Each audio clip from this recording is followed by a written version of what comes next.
Eddard Stark emerged from the swirling dust and lingering smoke of the battlefield with his teeth clenched tight and his heart heavier than any mail he had ever worn. The last skirmishes of the rebellion had ended hours ago, though it felt as though the ground itself still trembled with the weight of so many dead. Castle rubble smoldered under the bright sun, and the cawing of crows had replaced the war horns and the ringing of steel. Yet his head was not consumed by the horrors of battle, nor even by the victory Robert Baratheon had so recently claimed. His thoughts, his entire being, felt shackled to the child he carried, a warm little bundle hidden in the folds of his cloak. The boy slept, heedless of his significance. His hair was like darkened gold, perhaps, in a different light, it might gleam silver. His eyes, when they opened, were a soft gray that sometimes hinted at a hint of lilac, a feature that made Ned's stomach twist each time he noticed it. For in this boy's veins ran the blood of dragons. He had found him at the Tower of Joy, clutched in Lyanna's arms while she lay dying. "Promise me, Ned," she had whispered, with tears staining her cheeks. "He is mine and Rhaegar's." The enormity of those words had nearly shattered him. He had begged her to hold on, to let him fetch a maester, but her life slipped away as surely as sand through parted fingers. In the end, all he could do was cradle the child who was at once her legacy and the last living piece of Rhaegar Targaryen. He had sworn he would protect this boy. He had hoped to do so in silence, to pretend the boy was his own baseborn child and hide the truth for as long as breath resided in his body. That plan, so carefully shaped on the long ride north, dissolved the moment Ned had rejoined Robert. The new king was giddy from victory, half in his cups, half drenched in grief for Lyanna. He had roared for the end of House Targaryen, for the heads of the dragon children scattered across the narrow sea. He had wanted every last vestige of that name wiped from the pages of history. The hatred in Robert's eyes was bright as a forge fire, and Ned had thought in that moment that to lie about the child in his arms would be easiest. He had prepared the words that the babe was some nameless mother's and that Ned had taken pity on him, decided to foster the boy for the sake of the gods. Robert might have believed it, but Ned had looked down at the sleeping infant, so impossibly small, a swirl of dark hair pressed to his pink scalp, and remembered Lyanna's dying plea. She had not asked merely to keep him alive, she had not asked that he be hidden for all of his life. She had asked only that Ned safeguard him. Lyanna, proud and willful, had believed Rhaegar's cause to be more than silver hair and songs of prophecy. They had loved each other, a love strong enough to reshape the entire realm. At the Tower of Joy, Ned had slain Kingsguard for the sake of that love. Arthur Dayne and the others had been the final swords protecting Rhaegar's last hope, protecting this child. He felt that telling a lie about who the boy was would be a final betrayal to both Lyanna's memory and the honorable knights who died with truth on their lips.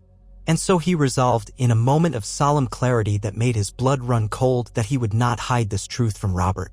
Let the king rage if he must. Let the realm tremble. Ned Stark had served honor before politics, before even self-preservation. He would be damned if he abandoned honor now. He arrived at the king's camp at dusk. Torches flickered in the waning light, revealing tents in the Baratheon gold and black.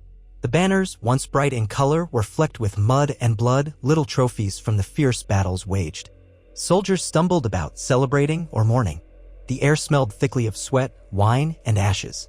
Ned's horse was exhausted, and so was he, but he pressed on until he stood before the command tent. 2 guards hailed him. They recognized him, Eddard Stark, Lord of Winterfell, and saluted, though confusion dawned on their faces when they saw the swaddled infant in his arms. Ned pushed through the tent flaps. Robert was inside, surrounded by a few close companions, Ser Barristan Selmy, newly bound to serve whoever sat the Iron Throne, and Lord Stannis Baratheon, whose face was a carved mask of disapproval. A scattering of other lords hovered by the table, which was laden with maps scribbled with notes for the final pacification of the realm. Robert's head snapped around. He was half-standing, arms braced on the map. "Ned," he greeted in a voice that was thick from too much wine and too many nights of little sleep. "I'd begun to wonder where you'd gone off to. Couldn't bear to sit in on the feast? Too much revelry for solemn Ned Stark." Ned swallowed hard. He was trembling inside, not from fear but from the enormity of this moment. "Your Grace," he said softly, voice betraying none of the swirl beneath. "I have something you must see." The others followed his gaze to the bundle. Robert's brow creased. He looked at Ned, then at the child. "Whose is that?" he demanded. "Is this another attempt at mercy for some whelp of Targaryen seed? Because I've no intention." "This," Ned said, "is Lyanna's son." The tent fell silent as a crypt. Ser Barristan's mouth parted in shock, but he said nothing. Stannis's glare hardened, though Ned thought he saw a flicker of doubt. Stannis was not a man prone to illusions. Robert stared at Ned as though he had begun speaking in tongues. Lyanna's son? He repeated with a disbelieving laugh. My Lyanna? The one Rhaegar, his eyes flicked to the bundle as though it might be made of wildfire. What in all the hells are you saying, Ned? He is the son of Lyanna Stark and Rhaegar Targaryen, Ned said, enunciating each word carefully. His throat felt dry and he tried to swallow. She was dying, and she asked me to keep him safe. She named him. He hesitated. He was uncertain if he should speak the name that had passed Lyanna's lips. His name is Jon, as she called him. Jon Targaryen. The king's face began to redden in an instant, the flush of rage that Ned had witnessed so often in these last months. Robert's fists closed on the edge of the table and crumpled one of the maps. You lie, he spat. My betrothed, my bride-to-be, my friend. She was never Rhaegar's whore. He took her. He kidnapped her. How dare you, Ned? You come in here with a bastard and claim he is hers. He is no bastard, Ned returned, his voice trembling like a drawn bow. Rhaegar and Lyanna were. They loved each other. I believe they married in secret. He saw the sheer fury in Robert's gaze, and the words nearly faltered. But he had set himself on this path and would not stray now. It is done. My sister died to bring this boy into the world. I will not lie for you or for anyone, and I will not let him be harmed. Robert seemed on the verge of reaching for his warhammer. His face was purple with rage, and his thick neck bulged. He stared at Ned, then at the baby, as though deciding which to crush first. Where is your proof? He finally demanded, voice hoarse with suppressed fury. Ned looked to Ser Barristan. He has Targaryen blood, and Stark. Look at him closely, he has her coloring and…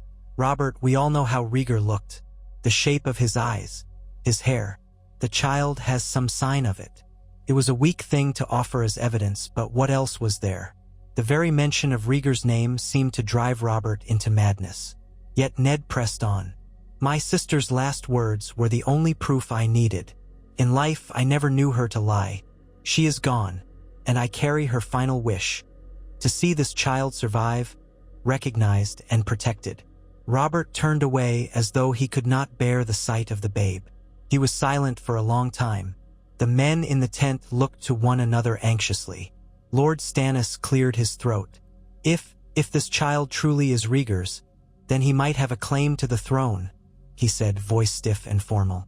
Certainly one could rally behind him if they believed. Shut your mouth, Robert roared. Stannis obeyed, folding his arms across his chest. Robert turned to Ned again, shaking his head, as if by mere denial he could undo what had been said. I never wanted to hear such madness, Ned. Not from you. This is all some vile confusion. I should have listened to Tywin, to the Lannisters. They told me Rhaegar had left spawn scattered, that I must root them out. I refused because I trusted you, trusted we had ended them, save for Viserys and that unborn whelp across the sea. But here you stand, telling me the Targaryens left a son in the cradle of my beloved? That the babe was your sister's. He sounded almost wounded, as though he might weep, but Baratheon wrath soon consumed any hint of tears. If that is so, the boy must die. His voice was low, quiet, all the more terrifying for it. The same as the rest of the Targaryens. I will not have a single dragon left to rise against me. Ned tensed. He clutched Jon to his chest. The baby, sensing the tension, let out a soft whimper. I cannot allow it, Ned said with iron in his voice. I stood by you in rebellion, Robert, because I believed in you. Because I believed Rhaegar had done a monstrous thing. But I have learned truths that changed everything. Lyanna and Rhaegar, he did not force her. I am certain. She did not die screaming for rescue, she died giving birth. This child is not a monster. You dishonor her memory if you slay him. Robert's eyes burned. He snatched a goblet of wine and hurled it across the tent, making the men flinch. Are you threatening your king, Stark? Are you truly standing between me and my crown? His breaths came heavy like a bull about to charge. Ned did not flinch. I am standing between a child and a man's hatred. If you wish him dead, you will have to kill me first. He saw Ser Barristan's gaze flicker anxiously between them. Barristan had served House Targaryen for so many years, had personally known Rhaegar. And if the man was silent, Ned suspected there was at least a seed of acknowledgement there. You damn yourself, Robert hissed. But something in him must have broken then. Perhaps he saw in Ned's face a reflection of the boyhood friend he had once cherished, the friend who had saved his life more than once in the rebellion. Perhaps he saw that he would not so easily banish or destroy the memory of Lyanna by harming her child. His breath came ragged. Gods be good, Ned, you know what you're asking? You want me to let a dragon live in my realm, a living threat to my line, to my seat. I ask you to let my nephew live, Ned said, voice resonant with quiet strength. If you must, call him a threat. But I will shield him from the world's harm. I swear it on my life. This war has cost enough blood. He glanced at the table, at the maps, at the darkness creeping in around the torchlight. Robert, if you are my friend still, you will not murder the son of a woman you once loved. Robert's face contorted, and it seemed an eternity before he spoke again. You are a stubborn fool, he said. Honor has ever been your curse, Ned. I should strike you down for treason. I should fling that babe into the river. But I cannot. He turned away, staring at the tent walls as though seeking an exit. Take the boy then. Hide him. Keep him from my sight. From all our sights.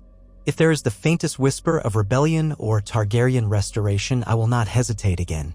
I will come for him. Do you hear me? Ned let out the breath he had scarcely realized he was holding. He held Jon close. Yes, your grace, he said quietly. I hear you. Robert sat heavily on the stool beside the map table. He glowered at Ned, but behind that glower was weariness, grief, and a trembling sort of acceptance. Get out, he muttered. Before I change my mind. I'll issue no orders to see him recognized. You want to keep him? Then keep him. But by all the gods, Ned, if he ever takes the name Targaryen in public, it will be his death sentence. Ned bowed low. He left before Robert's resolve could break entirely. Outside, the night pressed cold against him. He looked down at Jon, asleep once more, unaware of how close death's scythe had come. Under the torch glow, the child's eyelashes fluttered. Ned gently pressed a kiss to the baby's forehead. We have come this far, he murmured. We will find a way. Yet the truth could never remain truly hidden now. Word spread as rumors always do. Not a day passed before certain lords whispered that Lord Stark had returned from the Tower of Joy with a child said to be Targaryen. Others said it was only Ned's bastard. Others said it was some lie to sow confusion among the great houses. Yet the name Targaryen drifted through the camp like an ominous wind, and Robert's men eyed Ned with distrust, some with outright hostility. It was not open rebellion. It was a shift of the air, a sense that something was unsettled, unhealed. But Ned ignored the whispers. He had done his duty as he saw it. If men hated him for that, so be it. He departed King's Landing as soon as it was feasible, refusing the pomp of the new King's Court. The city was still in the process of transition. Aerys Targaryen was dead. Viserys and Daenerys were rumored to be fled across the sea. Tywin Lannister's men patrolled the streets, ensuring order. The Red Keep was reeling from the sack, and the hungry masses cried out for relief. There was so much left to fix, so many tasks to ensure the realm's stability. But Ned could not linger, not with Jon in such peril. He bowed to Robert one final time and took his leave, determined to ride north with the child and keep him safe at Winterfell. The journey was long, and the weather turned colder with each league. Ned's company was small, a few loyal Stark men who had marched to war under his banner and would return to Winterfell. They traveled quietly, avoiding large towns when possible to keep rumors at bay. Yet word still went before them, carried on the wings of ravens and carried in the wagging tongues of travelers. If any brigands or unscrupulous folk realized the significance of the babe, it did not manifest in open attack. Perhaps they deemed it too dangerous to challenge Eddard Stark and his loyal men. Or perhaps fate was simply kind. Days stretched into weeks. Jon grew fussy in the cold air, often crying at night, and Ned's heart ached at the boy's restlessness. He had never raised a child this young. Robb had been born during the war, but Ned had only returned after the battles were largely done. Catelyn had tended Robb in the early days. Now Ned found himself with a babe in his arms, reliant on wet nurses he had had to hire from small villages along the way. These women looked at the babe with pity or confusion. They recognized some noble bearing in Ned, but he gave them little explanation. Only that the child was his sister's and that he must reach Winterfell soon. If they whispered among themselves about Targaryen blood, they were wise enough not to speak of it in Ned's hearing. When at last the familiar silhouette of Winterfell's great walls came into view, Ned felt tears prick his eyes. For the first time, he considered how his wife would react. Catelyn Tully had been waiting for him, newlywed, building a life in the north. They had parted on uncertain terms. And now he was returning not with just a war behind him, but a child of dragon heritage in his arms. There would be no neat lie to preserve Catelyn's pride. He grimaced at the thought and prayed the old gods might grant him strength. The courtyard was bustling at their arrival. Stable hands rushed forward to take the horses, and guards in Stark livery bowed to him, greeting him as Lord Stark. The sky overhead was gray, a hint of snow swirling, though it was not yet the deep winter. Catelyn appeared on the steps, her auburn hair pinned back, her expression hopeful and worried all at once. She was cradling baby Robb in her arms, their trueborn son who had grown so in these past months. Ned dismounted carefully and approached her. She did not smile. "Ned," she said in relief. Then her eyes dropped to the baby in his arms. She blinked, perplexed. "Whose child is this?" Ned looked at her and silently shook his head, not wanting to speak in the open yard. They went inside, into the warmth of the great hall, where he quickly dismissed all but the closest of his household. His heart pounded as he explained to Catelyn the truth. Not a lie of bastardy, but the actual, terrifying truth that he brought home a child fathered by Rhaegar Targaryen upon Lyanna. Catelyn listened, her face going pale, her hands trembling upon Robb's swaddling. She stared at Jon as though he were a curious creature, equal parts pity and dread. She protested at first. How could this be? Did Robert know? Did the realm know? What chaos might this bring? But when she saw the quiet conviction on Ned's face, she fell silent. He spoke softly of Lyanna's final hours, of the promise he had made, and of the sorrow that had weighed on him from the moment she died. "I had to do it," he said. "I had to tell Robert the truth. I could not smear my sister's memory with lies. This boy is her son, my nephew, and now I fear half the realm would see him in an unmarked grave." Catelyn swayed. Finally, after a long moment, she set Robb down on a small cradle so she could free her arms and receive Jon. She hesitated, but she allowed Ned to place the child in her hold. He squirmed, and she instinctively supported him, frowning as she felt the warmth of him. "He's so little," she whispered. "He doesn't look dangerous. He doesn't look like some king's threat." Ned's eyes were wet. "He is dangerous to those who fear him. In truth, he is only a child. But Targaryen blood, it carries weight." Catelyn closed her eyes, pressing her lips together. When she opened them again, there was resolution there, if not exactly warmth. "If you have pledged to keep him safe, that is what we shall do," she said. "We are husband and wife. If you bring him into our home, so be it." She forced a steady nod, though Ned did not miss the flicker of pain in her expression. "We have an infant of our own, Ned. We must be careful. The realm might not forget such a child is in your care." Ned nodded. "We will be discreet, but I will not pretend to the lords of the north that he is my bastard. That was my original plan, to protect him by deception. But I can't do it. I will not speak half-truths about my sister's son. So if there are consequences, I will shoulder them." He paused. "I am sorry, Cat." She drew a shaky breath. "We must do what's right," she said, though her voice held a tremor. "We shall see what the gods have planned." So it was decided. Jon was raised in Winterfell, in the same warm nurseries as Robb, but seldom was the name Targaryen spoken. Within the castle, among the maids and guards, the child was known as Jon, nephew of Lord Stark. Some whispered that he was the product of a scandal, but the more widely spread rumor was that he was Lyanna's child, fathered by the late Rhaegar Targaryen. That rumor was, in fact, the truth. When noble visitors came, Ned was careful about what was said aloud, but he did not spin elaborate falsehoods. If asked, he simply answered, "He is my sister's son, the last gift she left me." And most visitors grew uneasy at that, unwilling to dig further. Even so, the story spread across the north. Lord Stark fostered a Targaryen boy in Winterfell. Catelyn, for her part, was civil to Jon. She did not let her frustration or anxiety fester into cruelty. She was a good woman, devoted to her husband's honor, but there was a distance in her eyes whenever she looked at the child. Robb was the rightful heir of Winterfell, and Jon was a question, a knot that might tangle all their futures. She did her best not to let that show, but Ned sensed it every time he took Jon in his arms, and Catelyn stood aside, arms folded, worry etched in her features. In time, Ned prayed, some acceptance would grow between them. Seasons passed, and Robert Baratheon was crowned king of the Seven Kingdoms in King's Landing. The realm would speak of him as a grand warrior, the usurper who had toppled the Targaryens. Yet all the while, that Targaryen secret dwelled in Winterfell's halls, learning to walk, learning to speak his first words. Ned watched the boy's progress with a quiet, sober pride. Sometimes he would sit with Maester Luwin, running a hand through Jon's hair, noticing how the boy's locks were dark but with a peculiar sheen in direct sunlight, almost silver at the tips. His eyes were often described as gray, but Ned saw hints of the lilac that had once been Rhaegar's. A subtle mixture of wolf and dragon, if ever there was one. Catelyn gave birth to another child, a girl they named Sansa, and Ned's household expanded. Bran followed not long after, and Rickon 2 years later. Each time, Ned's sense of duty to all his children, both by blood and vow, swelled. He viewed Jon as much his responsibility as the rest. The difference was that Jon might yet hold a piece of the realm's destiny in his little hands. For many in Westeros had not forgotten the Targaryen name. Whispers abounded about Viserys and Daenerys, the 2 surviving Targaryens rumored to be living in exile in the free cities. If they ever returned, would they rally around this unknown nephew in the north? Would the North raise him as a claimant to the Iron Throne?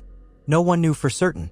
Letters reached Ned from King's Landing every few moons, official communications about taxes, roads, justice. At times, the communications were tinted with subtle inquiries about how the boy was faring. Ned knew those letters were truly from Robert's counselors, perhaps from Varys or Pycelle, fishing for news, ensuring that the Targaryen child had not grown into a threat. Ned answered them carefully and curtly. The boy was well, healthy. There was no sign of dragons in the north. Yet the north was vast and Ned had other concerns. Wildlings tested the wall. The lords of the north needed attention, disputes needed settling, ravens needed sending. Life went on and Jon grew strong, playing with Robb in the courtyard, learning to stumble about with wooden swords in mock battles. Even at the age of 5, Jon showed an earnest determination, as though driven by the knowledge that he was different, that he must prove himself. It pained Ned to see. He tried to give Jon the attention he deserved, teaching him the small lessons of courtesy, the honor of the Starks. He tried to include him in hunts to keep him from feeling overshadowed. But the tension lingered, for the shadow of Targaryen lineage was too great to ignore. Meanwhile, beyond Winterfell's walls, the realm was stirring. King Robert had married Cersei Lannister, forging an alliance that many in the north eyed with suspicion. Tywin Lannister had grown in power and tensions simmered. Ned's brother-in-law, Brandon, was long dead, as was his father Rickard. The old generation had been slaughtered under Aerys. House Stark was in the process of rebuilding, forging new ties. But the name Targaryen was never truly gone. A handful of lords, quietly resentful of Robert's reign, still believed the rightful heir to the Iron Throne was out there, Viserys, or perhaps this rumored son of Rhaegar in the north. Spies from the south occasionally slipped into the region, attempting to learn more about the boy named Jon. Ned did not hide him, nor did he flaunt him. He simply carried on, keeping a vigilant watch on the horizon. When Jon reached 8 name days, he sparred daily with Robb, Theon Greyjoy, a ward Ned had taken in the aftermath of Balon Greyjoy's rebellion, and the castle squires. He showed an early knack for swordplay, nimble with his small blade. Ned stood on the ramparts one afternoon, watching them train in the yard below. He saw Jon's fervor, the way he lunged at Theon, a boy nearly 2 years older. Though Theon was bigger, Jon's determination let him land a fine strike against Theon's practiced shield. Some of the onlookers cheered. Even Ser Roderick Castle, the master-at-arms, observed that Jon had a strong sense of balance for his age. Ned felt a mixture of pride and apprehension. The boy was good, but the more skill he gained, the more attention he might draw.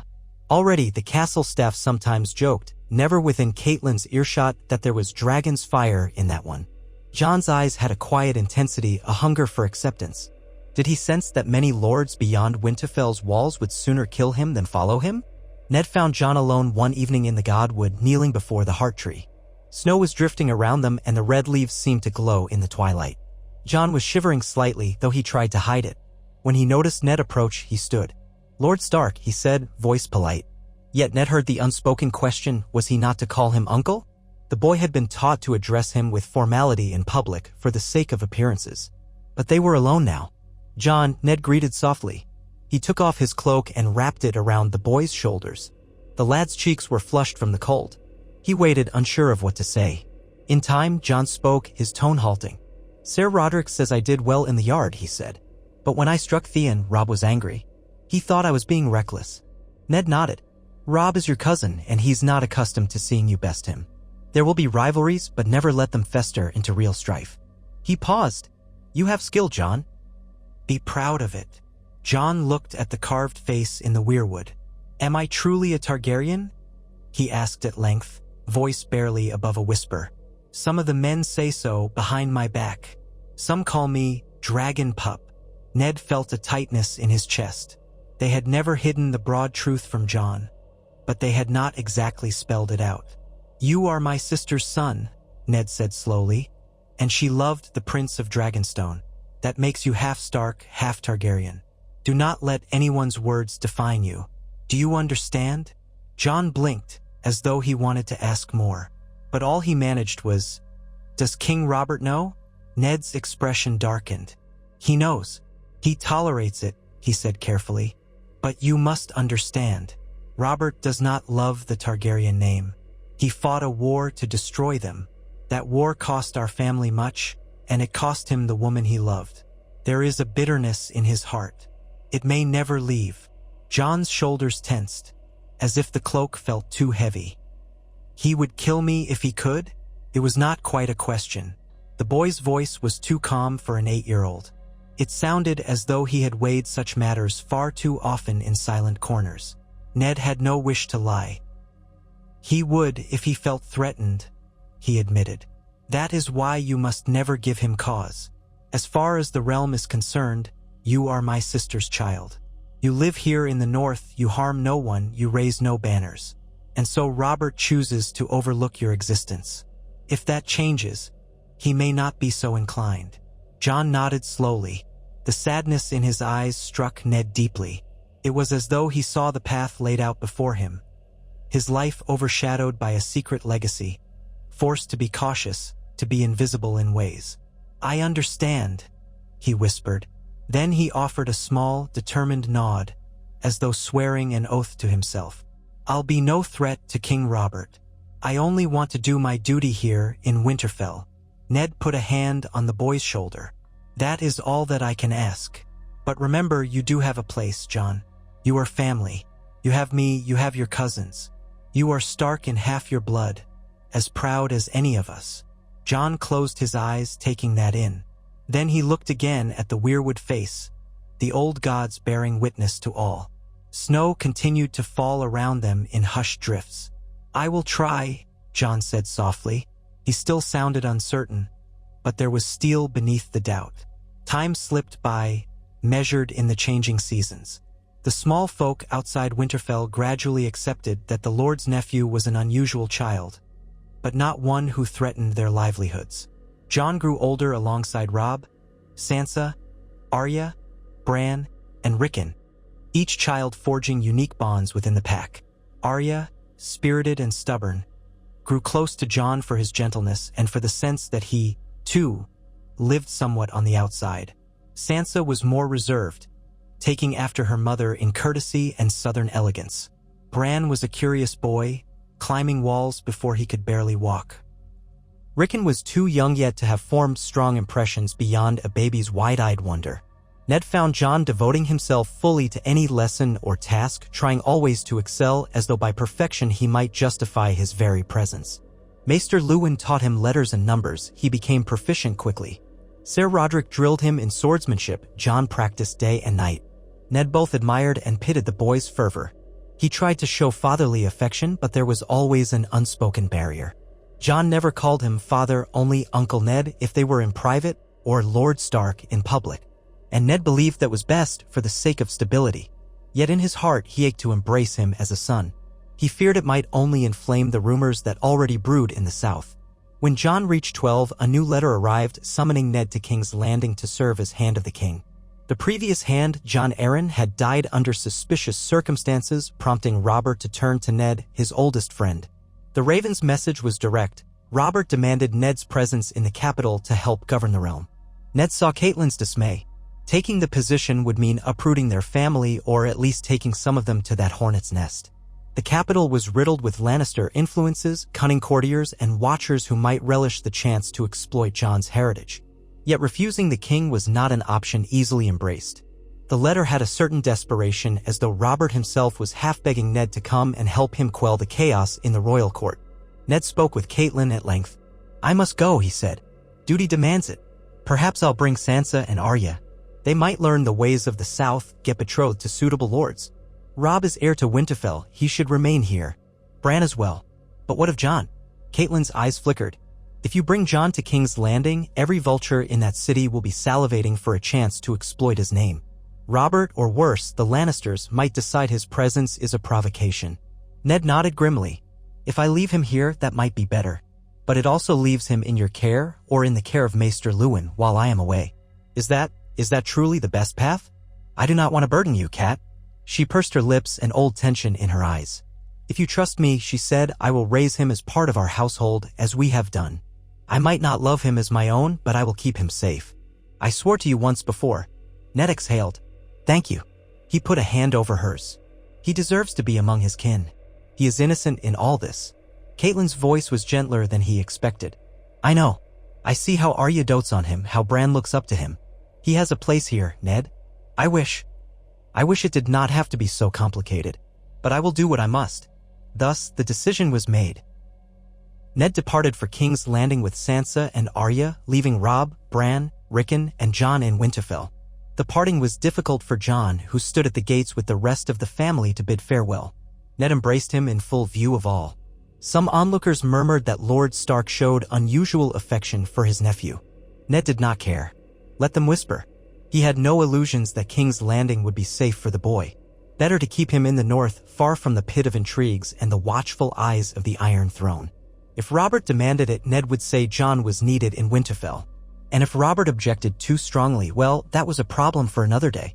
King's Landing was precisely as Ned feared, a den of snakes. He found himself at odds with Queen Cersei and her brothers. The death of Jon Arryn was suspicious, and rumors swirled of Lannister schemes. Ned discovered troubling truths about the parentage of Cersei's children, about Jaime, about a web of deceit that undermined the realm's stability. Worse, Robert had become bloated and reckless, drowning in drink and whores. The old friendship between Ned and the king had frayed. Ned was forced to play the Game of Thrones, a game he despised. In the midst of it all, the matter of Rhaegar's son occasionally reemerged. One evening, after a particularly contentious small council meeting, Robert demanded a private audience with Ned. He was drunk, face flushed, lips twisted with bitterness. So, he said, slumping in a chair, you've brought your daughters south, but not the dragon pup. You keep him caged in the north. He gave a harsh laugh, but behind it was a storm of emotion. Ned resisted the urge to bristle. He is my nephew. I keep him safe. He is no threat to you, Robert. The king snorted. You claim that, but with each passing day, I hear rumors that the boy is growing strong, a fine swordsman. The north loves a boy with Stark blood. Add Targaryen to the mix, and I've half a mind to think your lords might crown him king in the north and march south. Ned shook his head, struggling to remain calm. They have no desire for that. The north is loyal to the crown as long as the crown does not threaten them. You named me hand, Robert. You must trust my word that Jon is no threat. Robert's bleary eyes flickered. I try to trust you, Ned. You and I shed blood together. But I remember the day you forced me to stay my hand. You made me let him live. And I sometimes wonder if you were deceived by Rhaegar's honeyed words or if you were simply too honorable for your own good. He leaned forward, jabbing a finger in Ned's direction. Mark me, if ever your nephew stirs rebellion, I will come north and I will butcher him. Targaryens are a plague. I ended them once. I won't let them return. Ned held Robert's gaze. Jon will not stir rebellion. If some foolish lord attempts to use him, I will deal with it. You have my word. Robert nodded grimly. Let us hope it does not come to that. The tensions in King's Landing continued to mount. Ned uncovered the truth that the children of Cersei were fathered by Jaime, not Robert. Disgusted and appalled, Ned confronted the queen. The confrontation went poorly. She warned him that, if he attempted to unseat her children, Robert would die and chaos would reign. Ned wrestled with what to do, how to best protect the realm and his own family. In the swirl of those dangerous currents, the question of Jon's heritage was a minor chord, but it still thrummed in the background. Far away, across the narrow sea, Viserys and Daenerys Targaryen were maneuvering for a possible return. Word came that Daenerys had wed a great Khal of the Dothraki, a fearsome warlord, and that Viserys intended to reclaim Westeros. Spies in King's Landing whispered of a Targaryen restoration. Varys, the spider, hinted that if the Targaryens ever came west, they might claim that the north already harbored a Targaryen boy. This talk stoked Robert's fury anew. and he demanded to know if Ned was abetting a foreign invasion. Ned refused to even dignify that with a response, but he felt his dread building. When the inevitable blow came, it came swiftly. King Robert was gravely injured while hunting. A boar gored him. He returned to the Red Keep pale and bleeding. There, on his deathbed, he named Ned as protector of the realm until his son Joffrey came of age. Ned knew the truth, that Joffrey was no Baratheon at all, but a product of incest. Yet Robert was in no condition to learn it. He died soon after, leaving the realm in a precarious state. The Lannisters seized power. Cersei crowned Joffrey, cast Ned into the Black Cells when he attempted to oppose her. In Winterfell, the news reached them by Raven. Catelyn gasped in horror. Robb, now nearly 15, bristled with anger, calling bannermen to march south. Jon watched it unfold in silence, a tightness in his jaw. He had grown into a serious, introspective boy with a face that carried hints of Targaryen elegance and stark austerity. When Robb declared they must free Ned or avenge him, the lords of the North responded in force, mustering armies. Maester Luwin tried to counsel caution, but the winds of war were blowing once more. Jon approached Robb in the courtyard one afternoon, as men were arming themselves. "I want to come with you," Jon said, voice steady. "You'll need every sword." Robb looked at him.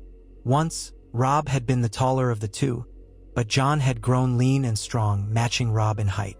A flicker of acceptance showed on the young lord's face. "You are part of this family," he said. "We'll ride south together." Catelyn, however, hesitated. She pulled Jon aside. "If the Lannisters learn you are with Robb, they might use your heritage against you. Or against us," she said quietly. "You might give them cause to label us traitors, harboring a Targaryen." She saw the flash in Jon's eyes. She sighed. "I do not blame you. I only want you safe." "It's what Ned would have wanted, I'm sure." Jon's voice was subdued but firm. "Father, Uncle Ned risked everything to keep me alive. Now he's a prisoner, or perhaps worse. I can't stand idle. I owe him my life. I will fight to free him or avenge him if the worst has happened. Cersei, Joffrey, none of them have the right to rule. And if they kill him," he paused, blinking back furious tears. "I can't let that happen." Catelyn swallowed. She nodded reluctantly. "Then go. Fight alongside Robb. But do not wave the Targaryen banner. Do not speak that name to any who might use it. If King's Landing learns that a Targaryen is in open rebellion against the crown, the entire realm could be turned against the North. Do you understand?" "I do," Jon said. He breathed deep. "I am no king. I'm just Jon, a wolf of Winterfell." A faint smile touched his lips. "That is enough." So Jon rode south with the northern host, armed and determined. The men accepted him as a Stark by bond, if not in name. Some had reservations about his rumored parentage, but his skill with a sword and his devotion to Ned Stark quieted most doubts. And so the war began in earnest, the War of the Five Kings, though it was not yet named so. Robb led cunning maneuvers that surprised Tywin Lannister's forces. Riverrun was relieved. Jaime Lannister was captured. Messengers came and went, bearing tidings of battles won and lost. In the midst of the chaos, Ned Stark was executed by King Joffrey in King's Landing. Word of it reached Robb's camp near Riverrun. A wave of grief and outrage swept the northern lords. They declared Robb the king in the north. A chorus of voices rose in the great hall of Riverrun, proclaiming their secession from the Iron Throne. Jon stood among them, numb with grief at the news of Ned's death. His hand shook on the hilt of his sword. Lyanna's final plea rang in his ears, echoing across the years. He had always known that Robert might bring tragedy upon his family, but he had not foreseen Joffrey's monstrous cruelty. Robb was king in the north now, a rebellious banner raised against the Iron Throne.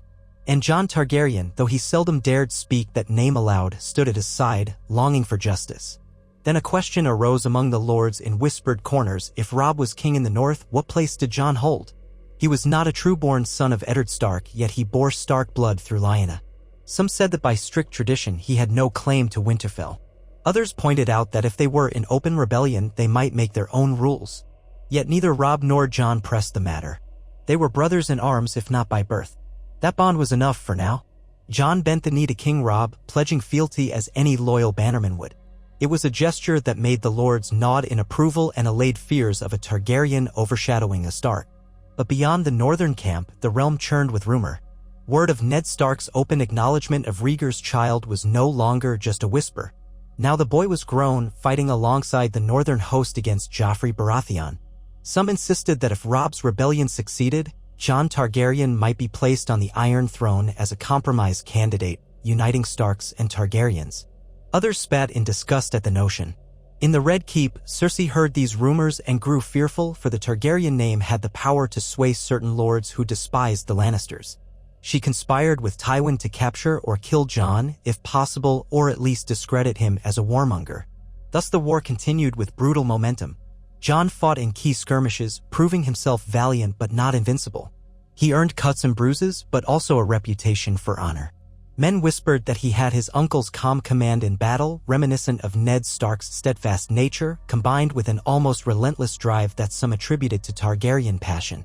Jon tried not to dwell on the name, but he felt it burning in him, a sense of destiny or doom, he could not tell which. When winter's chill began to creep deeper across the land, King Robb's victories started to slow. Betrayals loomed. The phrase that the twins harbored grudges. Balon Greyjoy took advantage of the chaos to declare himself king of the Isles, attacking the north in Robb's absence. War blossomed everywhere like a poisonous weed. Jon found himself longing for the calm halls of Winterfell, for the silent watch of the old gods. But there was no turning back. If the North was to secure freedom, or at least vengeance, they had to press on. He marched with Robb's host, endured the bitter heartbreak when word arrived that Winterfell had been taken by Theon Greyjoy. Fury roiled in Jon at that betrayal, though he had once trained alongside Theon in the Yard. Amid all this turmoil, a raven arrived from the Wall, from the Lord Commander of the Night's Watch. There were dire warnings of White Walkers, rumors that the dead were stirring. Jon read these reports with a chill deeper than any battlefield. The Targaryens, for all their power and history, had never truly faced the others. That was a threat older than the Iron Throne, older than memory. Jon spoke to Robb, urging him not to forget the real enemy lurking beyond the Wall. But Robb, entangled in the war, could offer little help. The North's men were stretched too thin. And so the letter lay unanswered for a time, overshadowed by the immediate carnage of men fighting men. On the southern battlefields, Tywin Lannister regrouped. Stannis Baratheon claimed the Iron Throne for himself after Robert's death, disputing Joffrey's parentage. Renly Baratheon also declared himself king. War raged among 5 royal claimants. Yet quietly, in the far east, Daenerys Targaryen was stirring with Dothraki at her side and newly hatched dragons, if the wild rumors were to be believed. Jon, hearing these tales from mercenaries and travelers, felt a strange pang in his heart. Dragons were said to be extinct. Now, apparently, Daenerys had hatched 3. He could only wonder if one day he might come face to face with her, the aunt he had never known. The notion was both exhilarating and terrifying. What would she make of a nephew raised in the North who had never spoken her language, never lived among Targaryen loyalists? The wheel of fate seemed to be turning inexorable. Before that day could come, tragedy would strike again. The war took its toll on the Stark forces. Through betrayal, cunning strategies by Tywin, and Robb's own missteps, the tide turned bleak. The Red Wedding loomed on the horizon, though none foresaw it. Robb sought to repair alliances by wedding Lord Walder Frey's daughter, as initially promised. He brought his key bannermen and his mother Catelyn to the twins. Jon was among them, for though he was not a Stark by name, he was close to Robb's side. They marched in, suspecting no danger. The Freys welcomed them with false smiles, lavish feasts. The hall was filled with the sound of music and merriment. Jon noticed a tension in the air that he could not place. He saw Catelyn's unease, the glances of certain Frey men that lingered too long. The betrayal was swift and bloody. Walder Frey gave a signal, and crossbowmen emerged from the shadows. The music twisted into a sinister tune. Arrows rained upon the Stark men, killing them where they stood unarmed. Robb was struck by multiple bolts in the chest, gasping in agony. Jon, unarmed save for a dagger at his belt, dove for cover behind a table, yanking the blade free. He watched in horror as the northern banners fell, men butchered, chaos erupting. Catelyn seized Lord Walder's young wife, threatening her life, but it was futile. The Freys had orchestrated the slaughter with the blessing of Tywin Lannister. Jon crawled across the floor, trying to reach Robb. Blood slicked the stone. Men screamed. Tables were overturned. The savage betrayal left Jon's heart pounding in his ears like a drum. He saw Robb on his knees, eyes wide and unseeing, another arrow protruding from his side. Then Roose Bolton stepped forward and drove a dagger through Robb's heart, uttering the chilling words, "The Lannisters send their regards." In that moment, the world seemed to freeze. Jon's cry tore free from his throat. He lunged at Bolton, dagger in hand, but a fryman struck him from behind with a mace. Pain exploded and he collapsed to the ground, stunned. Dimly, he heard Catelyn's final scream as her throat was cut. Darkness threatened to claim him. He was sure he would die there among the rest of his kin. But fate intervened. One of Roose Bolton's men recognized Jon, or at least recognized that he was rumored to be Targaryen, and decided perhaps he might be of use. There was talk of presenting him to the Lannisters as a prize, or perhaps using him for leverage. Instead of slitting Jon's throat, they dragged him from the hall, took his dagger, bound him, and threw him in a cell deep within the twins. Half-conscious, Jon could barely comprehend the extent of the massacre.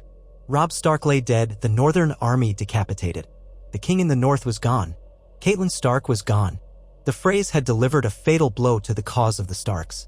For days, Jon languished in the darkness of that cell, tormented by nightmares of crossbow bolts and the spattered blood of his family.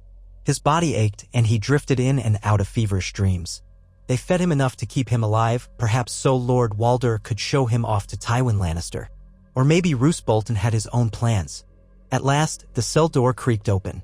A jailer's lantern revealed the sneering face of some fry lackey. "Get up, dragon pup," he said. "We're taking you to Harrenhal. Lord Bolton wants to have a look at you." Jon's wrists were bound, and he stumbled along corridors, mind still numb with shock. Robb was dead. The king in the north was no more.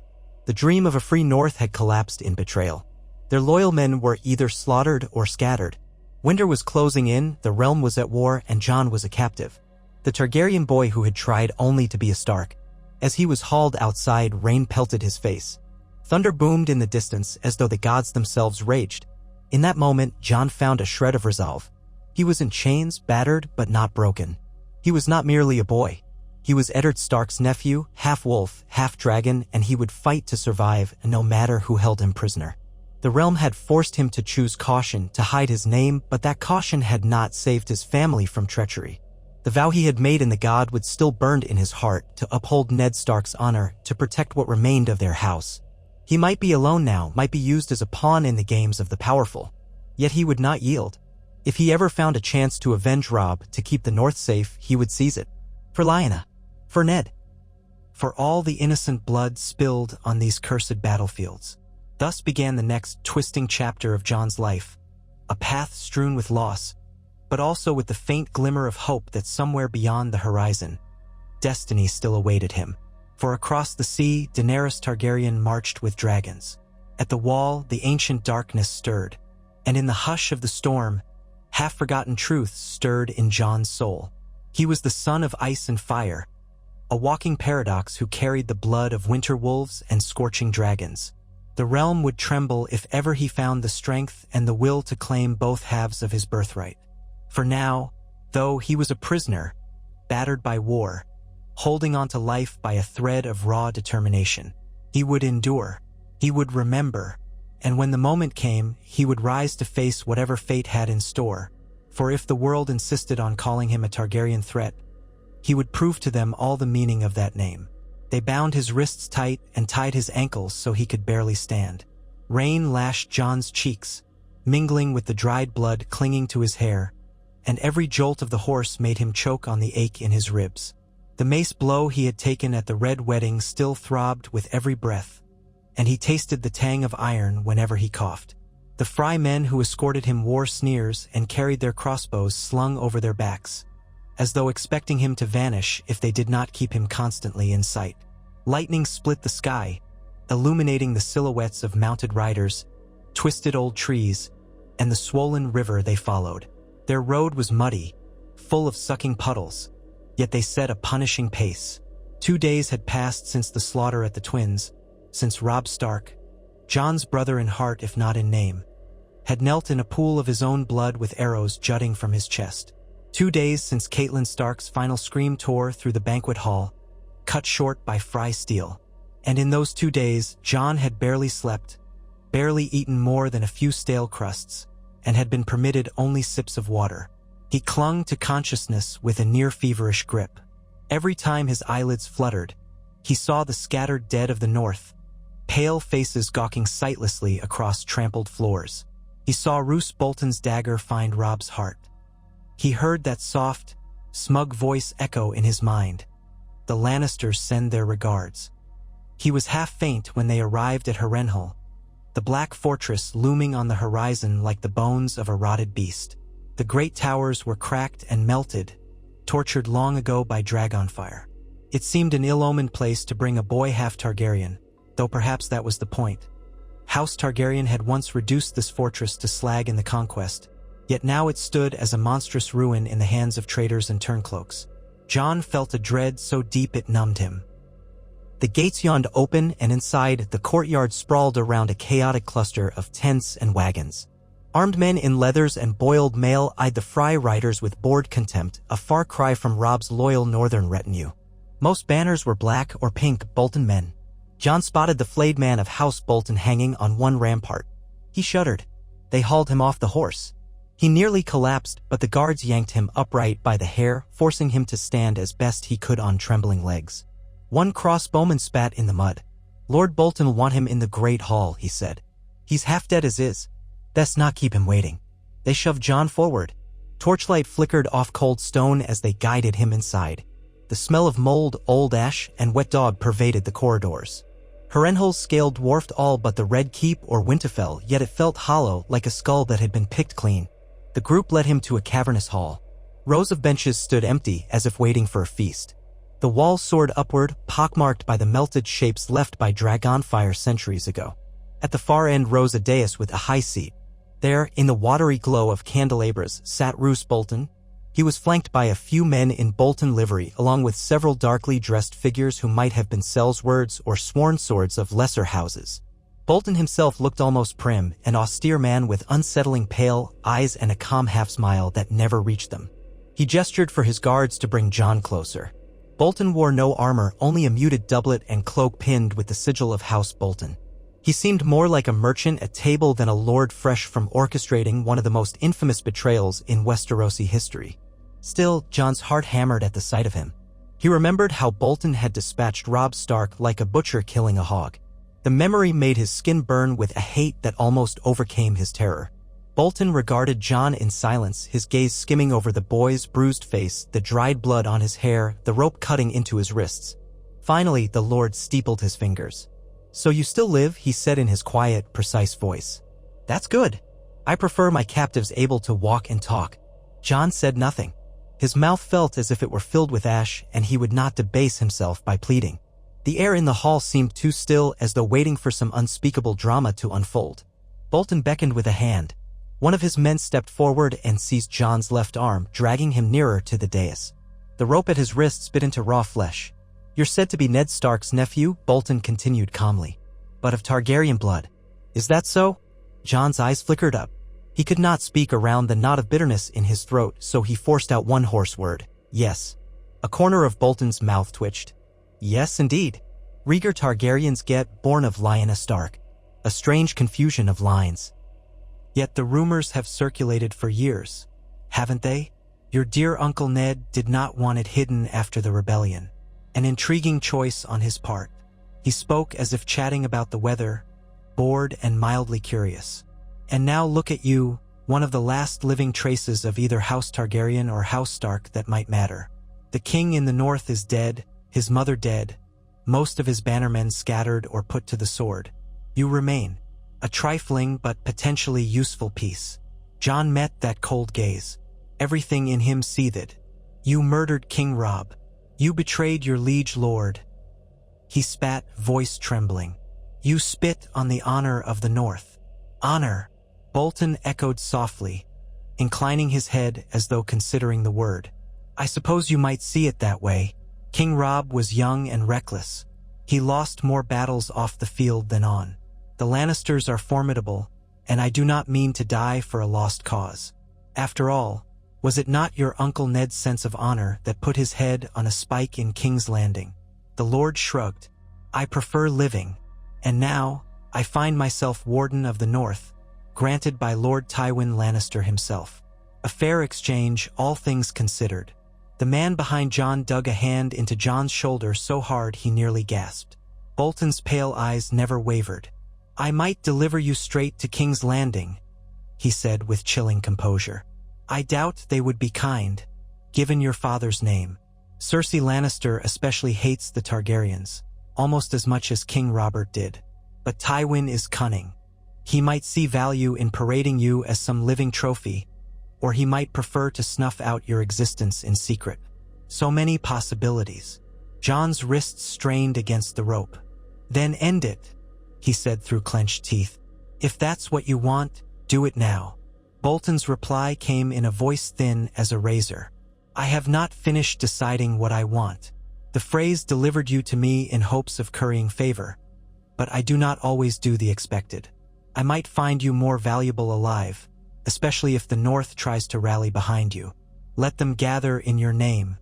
Let them come to me like sheep. After all, if the great houses of the North see Ned Stark's nephew as a figurehead, I can crush them in one blow. Or perhaps it is simpler to send you south to amuse the Lannisters, where you will eventually die in agony. He paused and let out a small, measured breath. No, for the moment you will remain here in Harrenhal, imprisoned. Perhaps you will see sense. Perhaps you will learn obedience. Jon wanted to leap at him, ropes or no. He could feel the blood pounding in his ears, the memory of Robb's final gasp fueling his rage. But he mastered himself with an effort. The men behind him were armed. His head throbbed, and he was unsteady on his feet. Attacking Bolton now would accomplish nothing but a quick, humiliating death. He remembered what Uncle Ned always said. The man who fights for honor cannot do so blindly. Sometimes the only path is to swallow your fury and wait. Bolton rose from the high seat. Take him away, he directed his guards. Tend his injuries enough so he does not expire, but keep the ropes. He can rot in a tower cell for all I care. I have more urgent matters than playing nursemaid to the last dragon pup. The guards dragged Jon from the hall. He staggered along dark corridors, the torchlight shifting across ancient stone. At length, they turned down a winding stair and emerged into a tower that smelled of bat droppings and mold. A single oak door was unlocked, revealing a cramped cell with a slit window near the ceiling. One guard cut Jon's ankles free so he could walk, but the ropes on his wrists stayed. They threw him inside with a sneer. The door slammed behind him, the lock scraping. Footsteps retreated. For a time, he simply lay there on the cold floor, panting. Something in his side felt bruised to the bone, and his skull pounded from the blow at the twins. Outside the arrow-slit window, the rain hammered. Lightning flared now and again, revealing the ancient patterns in the stones, the scurrying shadows of mice or rats. He shut his eyes, trying not to drown in the memory of the massacre. You will remain here in Harrenhal, Bolton had said. Jon's jaw clenched. He refused to let despair claim him. He was alive. That had to mean something. He did not know how much time passed before someone pushed a bowl of thin stew through a small hatch near the bottom of the door. It tasted vile, but he forced it down. He retched once, then steeled himself and ate again. He had to keep his strength. Later, they brought water and a stale hunk of bread. No one spoke to him. His world shrank to this tower cell, the flickering light from the slit window, the swirl of bitter memories. Now and then he pressed his ear to the door, hearing footsteps or muffled voices in the stair. But no one came for him again that day. He drifted in and out of uneasy sleep. In his dreams, he returned to Winterfell as a child, racing Robb around the courtyard while the snow hurled, hearing Arya laugh. Then the dream shifted and he was back at the Red Wedding, screams echoing, the tang of blood thick in the air. He saw a dragon's skull in the dimness, its jaws parted as if to swallow him whole. He jolted awake, heart hammering. His wrists stung from the rope and tears burned his eyes, tears for Robb, for Uncle Ned, for all that had been lost. Days slipped by, or perhaps weeks. Time in the cell was a slow trickle. Guards came and went with meager portions of food. Sometimes they let him out to relieve himself in a foul-smelling privy corner. One or two guards spat on the ground as he passed, calling him dragon bastard. Others said nothing. He discovered that if he pressed his ear to the stones on the eastern side of his cell, he could hear vague murmurs from the courtyard below. He caught scraps of talk about new prisoners, about Bolton's departure to attend some matter, about Frey riders going west to quell insurgent northerners. Occasionally, he heard mention of a man called the Bastard of Bolton, Ramsay Snow, who was said to rule the Dread Fort in his father's absence. Jon had never met him, but the rumors were enough to chill his blood. Ramsay had a reputation for sadistic cruelty that even the Freys muttered about behind closed doors. If that was the shape of Bolton power now, the North was in grave peril.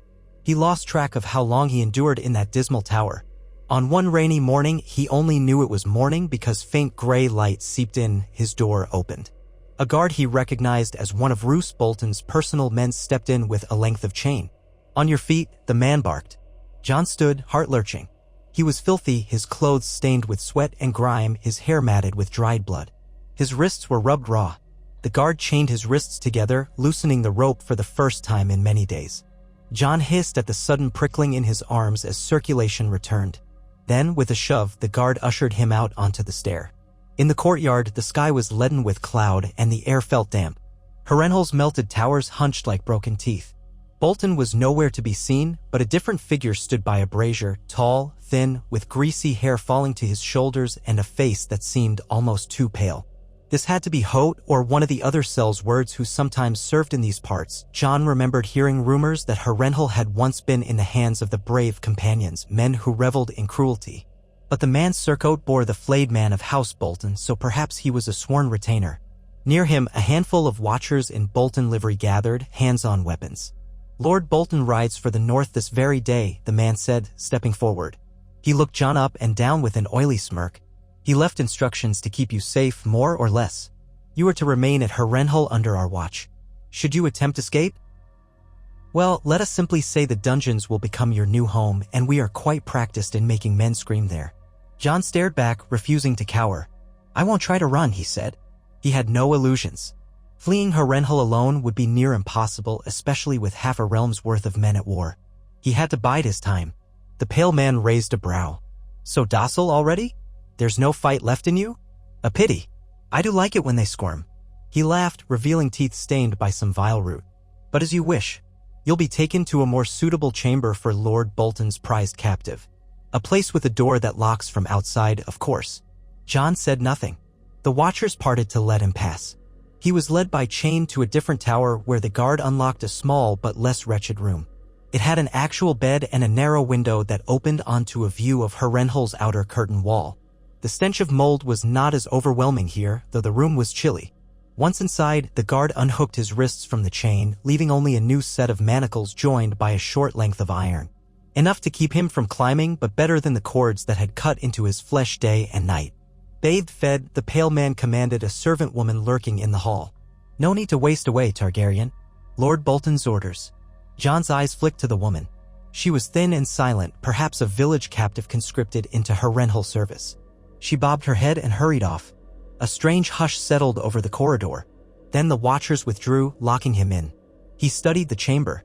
The bed was straw-filled, slightly damp, but better than the tower floor. A battered wooden chair stood near the window. There was a small table with a chipped washbasin. On the wall, a sconce for a torch. He tested the door. Locked, of course. Several minutes later, the servant woman returned, carrying a basin of lukewarm water and a rag. She also brought a tray with a meager meal, a chunk of hard cheese, some salt beef, and a cup of thin ale. She kept her eyes averted as she set them on the table. Jon tried to speak to her, but she gave no reply, only murmured something about "My lord told me to see to your needs" in a dull voice. So he said little more. He thanked her quietly, washed as best he could, cleaning the caked blood from his scalp. The water turned pink and brown with the filth. The manacles rattled with every movement, but it was a relief to be rid of the crusted grime. He devoured the meager meal, though it felt like ash in his mouth. He was exhausted, but he would not let himself slip into helplessness. He sat at the window, peering at the bleak expanse beyond. Harrenhal's courtyard was massive. He saw ranks of men training or packing wagons. Rain dripped from the edges of the roof. Beyond the walls stretched empty fields, dotted with black trees, and beyond that, mist-shrouded hills. If only he were a raven able to fly away. But he was a prisoner with manacles on his wrists. He wondered if any loyal Northmen still lived to rescue him. If they even cared after the horror of the Red Wedding. Time wore on in that new captivity. Each day, a guard or the servant woman would appear with food, check that he was alive, then depart. Jon guessed Bolton's host had departed, for the fortress seemed emptier. The pale retainer who had threatened him in the courtyard never returned. The guards posted at his door rarely spoke. Now and then Jon heard raised voices echo through the corridors or the clank of distant arms, but little changed for him. He had time to brood, to let guilt and anger fester. He thought of Robb Stark, recalling the boy who once tried to make him laugh in the Winterfell yard, or who wrestled with him in the snow, half laughing, half serious. Robb had been so full of hope until the war chipped that hope away. His death felt like a betrayal not only by the phrase but by the entire realm. Jon had not been able to save him. He felt a great well of helpless rage, at times wanting to hurl himself at the stone walls or tear the manacles off by raw force. But that would accomplish nothing. He forced himself to keep calm, to hold onto life. He repeated Uncle Ned's lessons: a Stark is patient, watchful. And a Targaryen? He had no teachings from that side, only the knowledge that Targaryens had once soared high, then fallen in flames. Days blurred. He lost count. Then one afternoon, footsteps approached his door, a purposeful, measured gait. The bolt drew back. Jon braced himself, expecting another guard or that pale retainer. Instead, a figure in patchwork clothing slipped inside, a woman, slight of build, with a hood shading her face. She moved quickly, shutting the door behind her. Jon stood, manacles clanking. For a long moment, the woman just stared at him. Then she lowered her hood, revealing a face framed by short, ragged hair. She was older than him, perhaps by some years, but still young. Her eyes were guarded, flicking over his manacles and the bruises on his face. He did not recognize her at all. "Jon Stark," she whispered in a voice that trembled with conflicting emotions. "Or Targaryen. Which name do you prefer?" He blinked. "Who are you?" he asked cautiously. If this was a trap, he needed to be ready. She gave a tight smile. "We have no time for games. My name isn't important. Let's say I serve certain allies of the North who do not approve of House Bolton." She stepped closer, lowering her voice. "Word of your captivity has traveled. The North is in chaos, some are bending the knee to Bolton, others resist. Even the Riverlands are stricken. But a few of us remain loyal to the memory of Ned Stark. To your cousin, King Robb."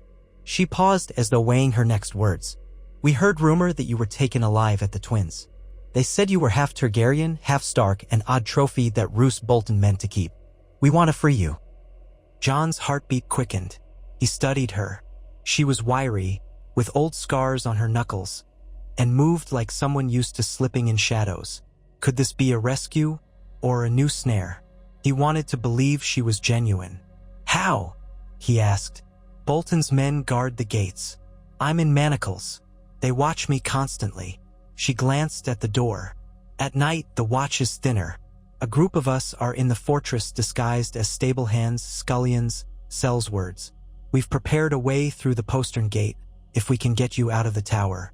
But it must be soon, before Bolton returns from the north or decides to send you to the Lannisters. Perhaps tomorrow night. There's a storm brewing. We can use that to mask our movements." Jon's breath caught. He recalled all the times he had considered a desperate flight from Harrenhal alone, deeming it impossible. Now here was a slim chance. "All right," he said, trying to keep his voice steady. "What do you need me to do?" She reached into her patchwork cloak and pulled out a small bundle of picks. "Kneel," she said softly. "Let's see if these manacles can be coaxed open." He did, feeling the cold stone beneath his knees, and she carefully worked at the iron locks, glancing often at the door. They heard footsteps in the hall, and she went still, pressed against the wall. When the sound receded, she resumed. After some tense fiddling, there was a faint click, and the manacles fell from Jon's wrists with a clank. He exhaled, staring at his freed hands, raw and red. The sensation was strange, painful relief. She tucked the picks away and handed him a small phial. "That's milk of the poppy, to dull pain if you're hurt." She slid a small dagger from her belt, then hesitated, seeming torn about leaving it with him. Jon recognized the conflict.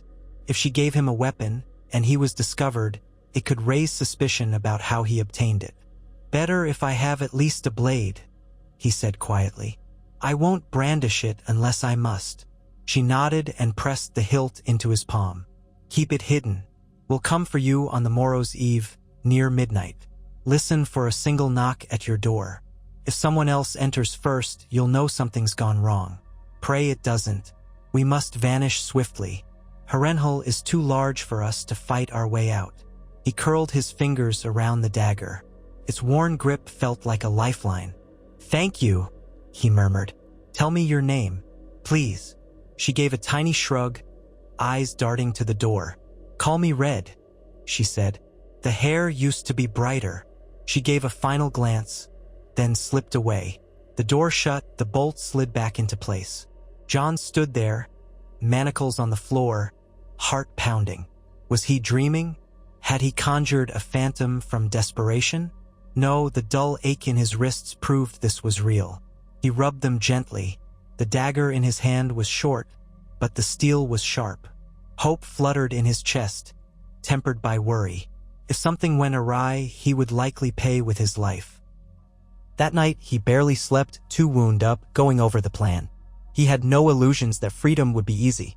Even if he fled Harrenhal, the region was rife with enemies. Lannisters, Freys, and Boltons roamed the riverlands. Where could he go? Riverrun was besieged, the north lay under Bolton rule. The Ironborn had taken pieces of it. He thought of the Wall, of the Night's Watch.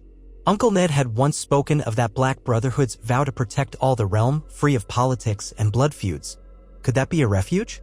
But if the men of the Night's Watch discovered who he was, would they even accept him? Or would word spread to King's Landing that a Targaryen now served in black? He had no answers. But he craved freedom, needed to keep moving, to do something. He could not die here like a caged beast. He spent the next day in taut anticipation. The servant woman came and went, refilling his basin. He caught himself tensing each time footsteps sounded in the corridor. Yet no one came to chain him again or to question him about the missing manacles. He hid them under the straw mattress, just in case a guard peered in. He kept the dagger tucked in his belt beneath his tunic. Evening arrived, pale gloom turning the sky to steel outside his window. Finally, the corridor fell quiet. Harrenhal's gray courtyard was dark. Only a few torches flickered on the walls, their glow muted by a rolling fog.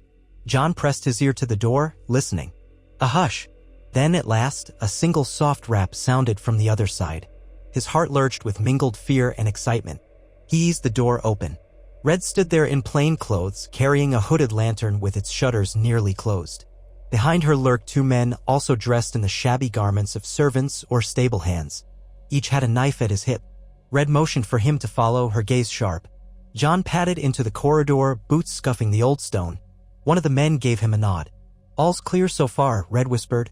If the gods are good, the next watch rotation won't pass here for a while. They slunk along the passage, deeper into the bowels of the fortress, avoiding well-lit corridors. The old walls seemed to loom with every step as though the ghosts of Harrenhal were watching. Once or twice, they ducked behind pillars while a pair of men-at-arms clanked by, laughing about some drunken jest. The watchers did not notice them in the shadows. Finally, they reached a spiral stair that led down to a sally port near the outer curtain. Jon glimpsed a distant torch, a single guard standing in a covered walkway. Red motioned for quiet. The man in their group who looked broad-shouldered whispered, "I'll handle him." He inched forward, a garrote in his hands. Jon's stomach twisted. No matter how fierce his desire for freedom, the thought of killing in silence made him ill. But the broad man slipped behind the unsuspecting guard. There was a stifled gasp, a thrashing motion, then the guard sagged.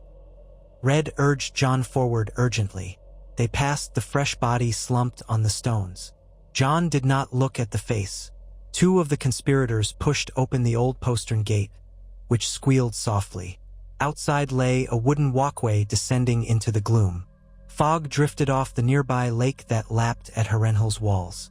Once beyond, they could circle around to the old wagon road that led away from the fortress. Lightning flickered in the distance, thunder growling soon after. The night smelled of wet grass and rotting leaves. "Go," Red muttered.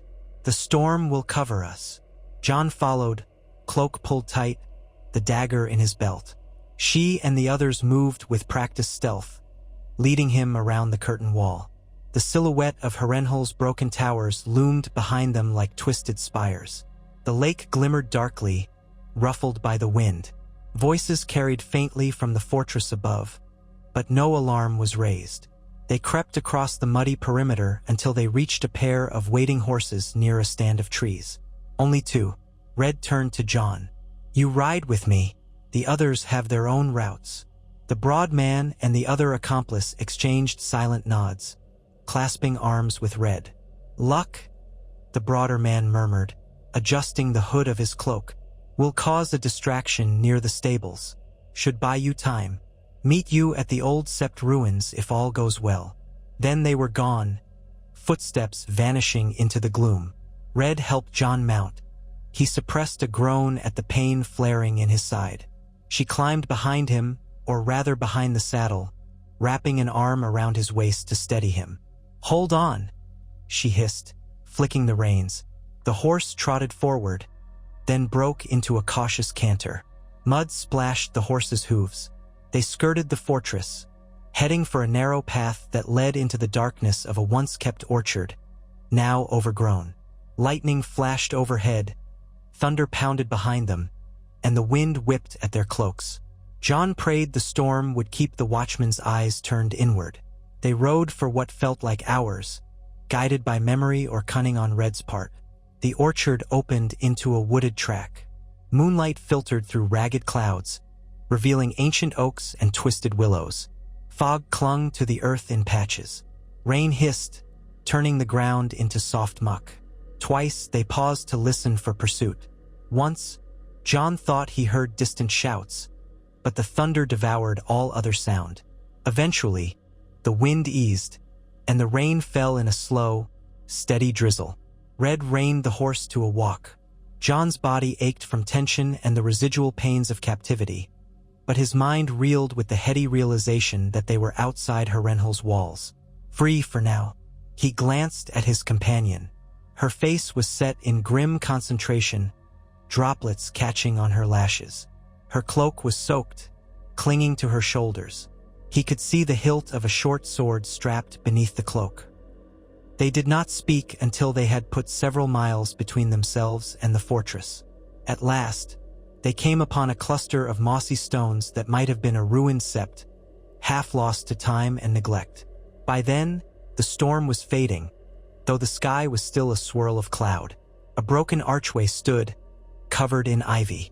Red guided the horse into the partial shelter, sliding off with a weary sigh. Jon followed, nearly stumbling. His legs felt weak, stiff from both imprisonment and the ride. No one else was there. Red paced around the ruin, scanning the trees. "We'll wait," she said curtly. "The others might come if they escaped the distraction." Jon sank onto a fallen column, breath unsteady. The old gods or the new, he thought, whichever might be listening, please guide them. He dared not imagine what lay beyond this moment. Finally, the tension became too great. "Who are you really?" he asked softly.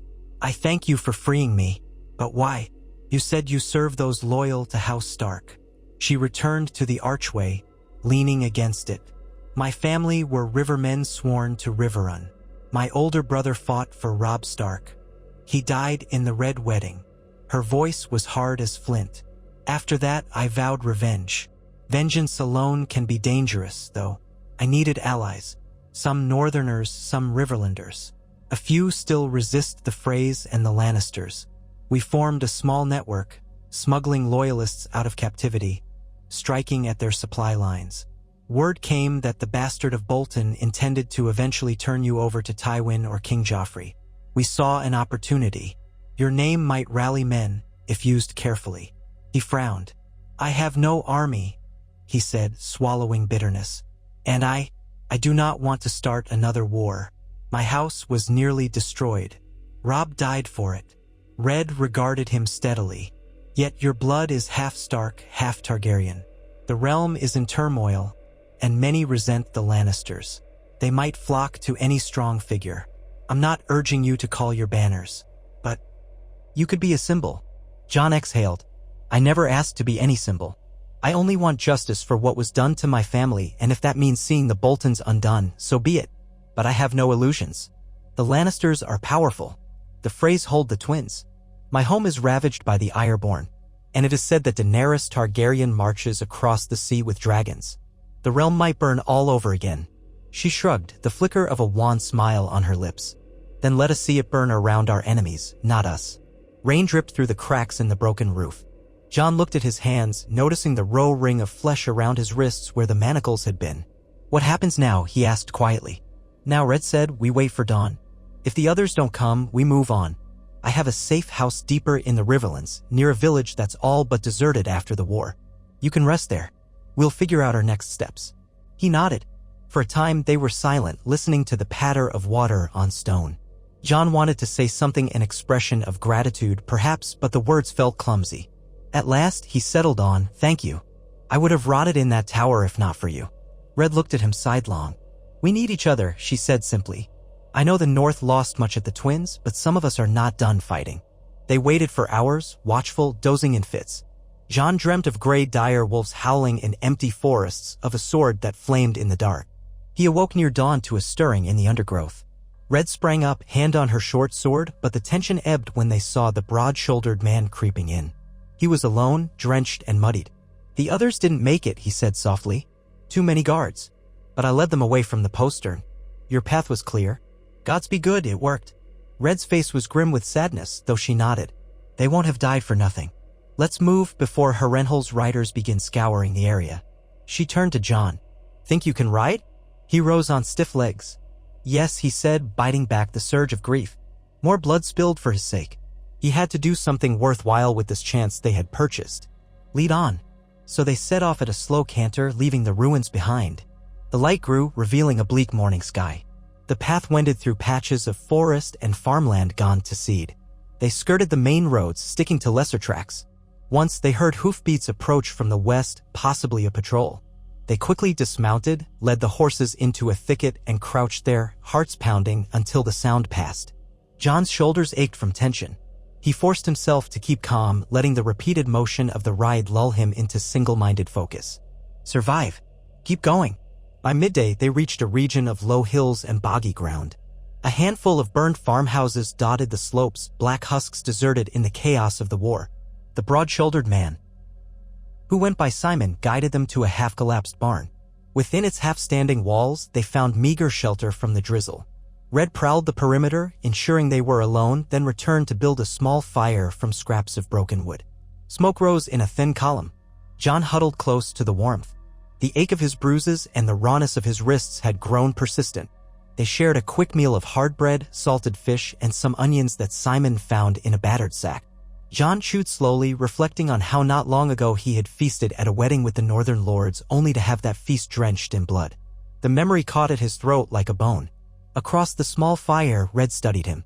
You're free now, she said softly, the flicker of flames dancing in her eyes. But we can't wander without direction. Where will you go? If you mean to retake the north, you'd need an army you don't have. If you'd prefer exile across the sea, that's a long, uncertain road. Or you could find a way to the wall if the Night's Watch would harbor you. Jon swallowed an uneasy breath. I don't know, he admitted. At the Red Wedding, our forces were butchered. My family is dead or scattered. Winterfell is overrun. The Boltons, he broke off, fury surging again. Simon poked the fire. There are small bands of loyalists. A few lords who never bent the knee. The Manderleys in White Harbor, for instance, were rumored to be secret supporters of King Robb. The Glovers too, perhaps? But with Roose Bolton named Warden of the North by the Iron Throne, those lords might be forced to yield or hide. In open battle, they can't stand alone. Red's mouth thinned. Unless they rally behind a figure who can claim authority. You are Ned Stark's nephew. Some say that's enough. Others might whisper you have a Targaryen's right to rule the Seven Kingdoms. But I suppose that's the last thing you want.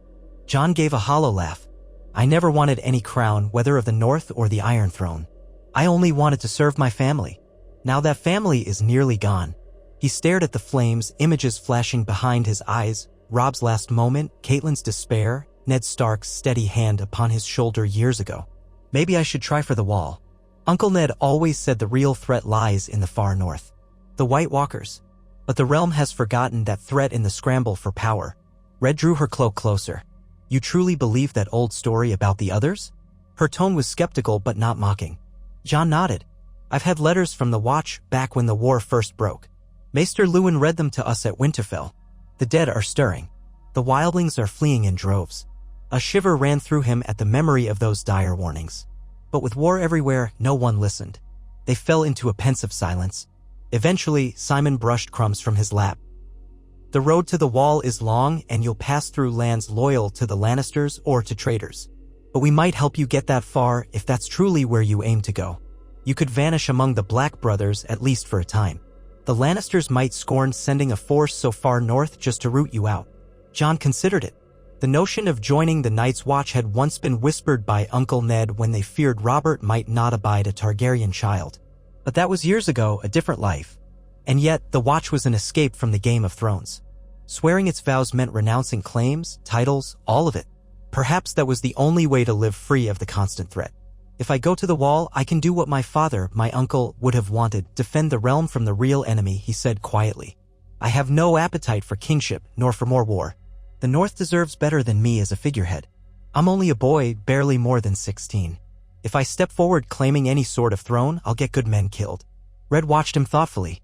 You might find that some men are willing to die for the chance to see the Boltons fall. But if that's your choice, so be it. She gave a slow nod. Then let's make for the wall. We'll have to skirt the major roads, slip past the Frey garrisons in the Riverlands, then cross the neck. It won't be easy, but perhaps the old gods will favor us. Jon looked around at these near strangers who had risked everything to free him. Why help me further? He asked in a hushed tone. You've done enough. You said your fight was here, for your brother, for vengeance. Red's jaw tightened. I want vengeance, yes. But that doesn't mean I want to watch another Stark butchered in the mud. You spoke truly, the North deserves better. And if you believe your path is the wall, then fine. Let's see you reach it alive. Besides, I have my reasons. She gave a small shrug as if uncomfortable with the honesty. Simon at her side nodded in agreement. We lost good folk freeing you. We might as well see it through.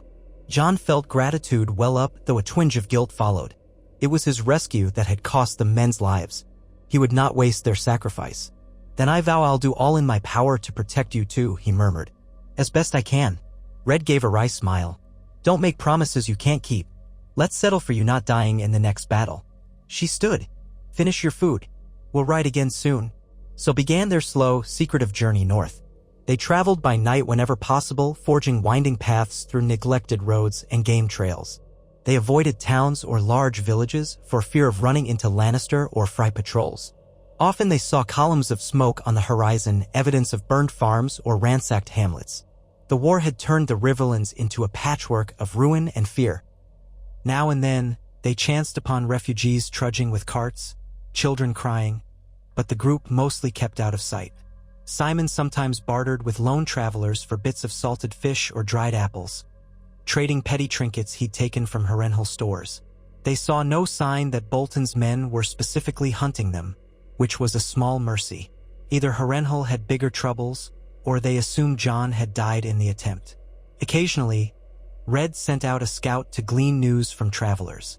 Word was that Walder Frey had consolidated his hold on the twins after his betrayal, that Tywin Lannister still ruled in King's Landing through his grandson Joffrey, that Stannis Baratheon licked his wounds on Dragonstone, and that Balon Greyjoy was picking at the northern coasts like a vulture.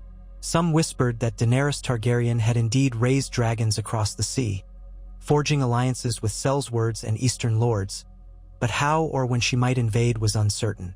Jon endured the journey with stoic resolve. He practiced with his dagger, took any chance to scavenge additional weapons. Red and Simon taught him ways to move stealthily, how to avoid leaving tracks. Each day, he found small ways to push aside his grief. There was no time for tears in a land prowled by enemies. But at night, in rare quiet, the faces of the dead returned to him. Robb, Catelyn, Ned. Even the memory of Lyanna Stark, the mother he never knew, lingered like a phantom in the recesses of his mind.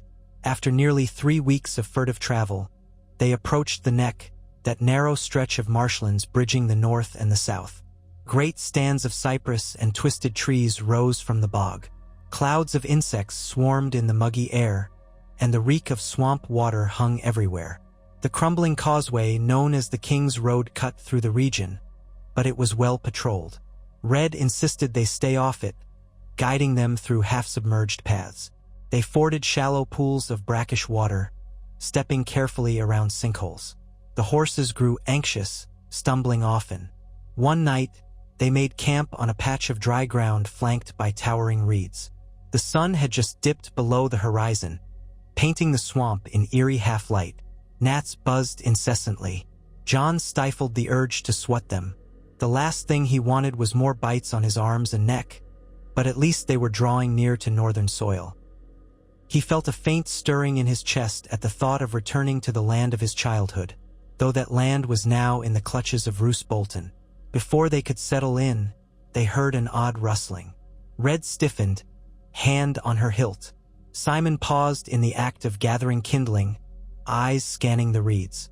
Slowly, from the gloom a figure emerged. He wore crude swamp leathers, his face streaked with mud, and he held a long frog spear at his side. Behind him, more shapes appeared, bog devils, or what southerners might call crannogmen.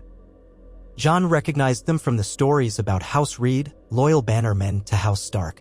The tall, rangy man in front wore no heraldry that Jon could see, but the vigilance in his eyes suggested he was used to defending his marsh from outsiders. Red and Simon tensed, uncertain whether these were friend or foe. Jon took a step forward. "We mean no harm," he called softly. "We're travelers heading north." He hesitated, so used to hiding his identity. But these were crannogmen who had served the Starks for centuries. "I am Jon of House Stark," he said at last, voice trembling with the significance of naming himself a Stark. "We're trying to reach the safety of the north." The lead crannogman tilted his head, studying Jon's face. He muttered something in a dialect Jon did not catch, then switched to the common tongue. "Stark, you say? Which Stark might that be?" The phrase said they killed them all. Jon's chest tightened. "They killed my cousin Robb. My uncle Ned was slain in King's Landing. But I live, though I bear Targaryen blood. My mother was Lyanna Stark, sister to Ned." He struggled for the right words. "I ask your help in crossing the neck unseen." The crannogman's eyes flicked to Red and Simon, as if measuring them. Jon waited, heart pounding. Then the man set the butt of his spear in the muck. "Our lord, Howland Reed, was ever a friend to Ned Stark," he said slowly. "We do not forget. If you carry the blood of Ned's sister, you are kin. We'll lead you to Greywater Watch." Jon felt a curious warmth. He had heard of Greywater Watch from Uncle Ned, an elusive fortress that was said to move among the swamps. The seat of House Reed. Hardly anyone outside the crannogmen themselves could find it. Jon nodded. "Thank you," he said, voice unsteady with relief. Red and Simon exchanged hopeful glances. The crannogmen beckoned for them to follow. 3 other marsh dwellers appeared from behind the reeds, each armed with a frog spear or short bow. They spread out, guiding the horse carefully. With silent efficiency, they vanished deeper into the swamp, leaving only the slightest ripples in the water. Jon and his companions hurried to keep up. The crannogmen knew every hidden path, every hummock that would hold weight, every channel too deep for safe passage. Several times, Jon found himself waist-deep in bog, pushing the horse along. The crannogmen pressed onward with fluid grace, as though born in these watery labyrinths. By dawn, the land rose slightly and the fog thickened, swirling in ghostly curtains. Then, looming ahead, Jon glimpsed the silhouette of a small castle or keep perched on a grassy island that seemed half-floating in the mist. Rope bridges stretched between thick tree trunks. The walls looked crude, shaped of wood and packed earth. Jon realized this must be Greywater Watch, the seat of House Reed. Legend claimed it never stayed in one place for long, drifting through the swamp. Whether that was literal or fable, he did not know, but it certainly seemed remote, hidden, a place that might vanish if one did not watch carefully. They waded onto firmer ground. A handful of crannogmen emerged from the gate, alert but not hostile. The lead crannogman exchanged quick words with them in low voices. Then they beckoned Jon forward. Red and Simon followed, flanking him. They passed through the gate into a courtyard of sorts, ringed by palisades. In the dim morning light, Jon saw huts and small gardens, racks of spears and fish traps. A modest tower rose in the center, its top overshadowed by the moss-laden branches of a great weirwood tree that grew out from behind the walls. The air smelled of brine and wet earth. A voice from above greeted them. "Who comes?" That voice was calm, measured, belonging to a slight figure stepping from the tower's doorway. He wore simple, green-dyed garb and carried no visible weapon. His hair was dark, shot with gray, and his eyes were bright with intelligence and weariness. Jon stared, half suspecting this might be the famed Howland Reed. Indeed, the man gazed down at them with an appraising air, and the crannogmen bowed their heads. "Lord Reed," the lead guide said. "They claim to be friends. One calls himself Jon, nephew of Eddard Stark." Lord Reed's expression flickered. He descended the short steps, stepping into the courtyard, though the ground was more like a spongy moss than firm dirt. His voice trembled with something that might have been old memory. "Jon, yes, I see the Stark in your features, though your hair is not quite the Targaryen silver." He paused, as if recalling something distant. "Lyanna's boy," he murmured. "Ned told me of the child." Jon's breath caught. "You knew my mother?" he asked, stunned. Howland Reed gave the faintest nod. I was with Eddard at the Tower of Joy. I knew your father, too, Rhaegar, though only briefly. He and I crossed paths in the war. Ned swore me to keep certain secrets, but it seems the realm already knows your parentage now. He sighed, sorrow crossing his face. The last time I saw you, you were but a babe in Lyanna's arms as she lay dying. I regret I could not save her. Ned commanded me to return to Greywater Watch and keep silent. He feared Robert's wrath. But Ned was never comfortable with lies. His gaze moved over Jon's face, bright with quiet sadness. I see them both in you. Jon swallowed hard. In this unassuming man was someone who had been at the heart of the war's final act, who had witnessed the love between Lyanna and Rhaegar. He felt overwhelmed. My uncle Ned was executed in King's Landing, he said softly. Robb was murdered at the Twins. The Freys and Boltons turned on us. I barely escaped Harrenhal. He floundered, trying to gather words. I did not know where else to go. Howland Reed's expression tightened. I know, he said. We have had tidings of the Red Wedding, though the details were scarce. Robb Stark was a good lad. He deserved better. Ned loved him as a son. And you, my lord, are perhaps the last living relic of Ned's immediate kin, outside of Sansa, Arya, Bran, Rickon, if they live. His mouth curved in a faint frown. There are rumors, but no certainties. Jon's chest constricted. Bran and Rickon had been at Winterfell when Theon Greyjoy seized it. Some whispered they had been slain. Others said they were in hiding. Sansa was rumored to be captive in King's Landing. Arya's fate was entirely unknown. I pray they still live, Jon said thickly. But the realm is so broken. I can't save them all. Lord Reed reached out and placed a hand on Jon's shoulder, an oddly paternal gesture. You are too young for such burdens. The war has left us all reeling. But here in Greywater Watch, you'll be safe for a time. Rest. We can speak more later about what you intend. The North might still rally if you wish to lead them. Yet if your choice is the Wall, I shall lend what help I can to see you there. Jon hesitated, his mind swirling. You would help me even if I choose to forsake claims or vengeance? Reed's gaze was gentle. Your uncle was a man of honor. So was your mother, though she was fierce and willful. I owe them both. My loyalty is not to some vacant crown, but to the memory of friends. I will do what I can to see you safe and free to choose your own path. Jon felt tears threaten behind his eyes. He bowed his head, swallowing hard. Thank you, he whispered. A flicker of sadness and fondness touched Reed's face. Then he turned to Red and Simon, who lingered behind, uncertain. You have done a great service, bringing him here. Greywater Watch offers you food, rest, such as we have. Come. We seldom have guests, but you are welcome. They accepted his invitation gratefully, though Red still looked guarded, hand never far from her sword hilt. Servants of House Reed emerged, bearing baskets of smoked fish, bowls of hot stewed greens, and fresh water. Jon and his companions washed their hands in the courtyards well and ate by a cook fire that was sheltered beneath a woven canopy of reeds. The taste of honest, warm food after weeks of fay. AR and flight filled Jon with unexpected comfort. House Reed might not have the wealth of southern lords, but they had a quiet dignity and a mastery of their swamp that felt deeply rooted. Later, Lord Reed summoned Jon to a small chamber near the tower. It was cramped, its walls hung with fishing nets and carved totems of frog and lizard shapes. Reed gestured for Jon to sit on a stool. A single lantern flickered, casting shifting shadows. Reed sat across from him, his weathered face calm. Jon's heart pounded, uncertain what to expect. I would hear more of your journey, Reed said gently, and of what happened to Ned's children after Winterfell fell. News is scarce here. So Jon told him everything he knew, the Red Wedding, his own capture, how he was freed by Red and Simon, and their plan to reach the Wall. He spoke of the rumors about Sansa betrothed to Joffrey, or perhaps forcibly wed, and Arya lost on the roads, and how the boys in Winterfell might have been slain by Theon or might have escaped. Reed listened intently, brow creased in sorrow. When Jon finished, the Lord of Greywater nodded. Dark tidings indeed. I have heard some claim Theon Greyjoy murdered Bran and Rickon, but I place little faith in that rumor. If the gods are just, the boys are in hiding. As for your sisters, the times are perilous for young girls, especially those prized as political pawns. I will send out my marsh runners, see if they can glean any scraps of truth. Meanwhile, you should remain here, gather your strength. Then we can discuss how to get you beyond the neck.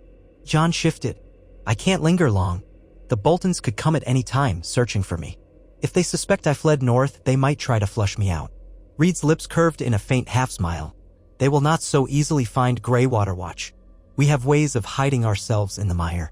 Men who do not know these swamps become lost or devoured by bogs and creatures of the deep. Fear not. A few days' rest will do you good." He studied Jon's face. "You bear your hardships plainly, as Ned did.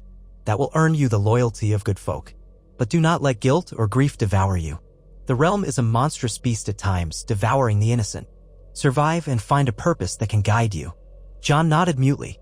Reed's words were gentle but penetrating, stirring up the half-formed convictions in his heart.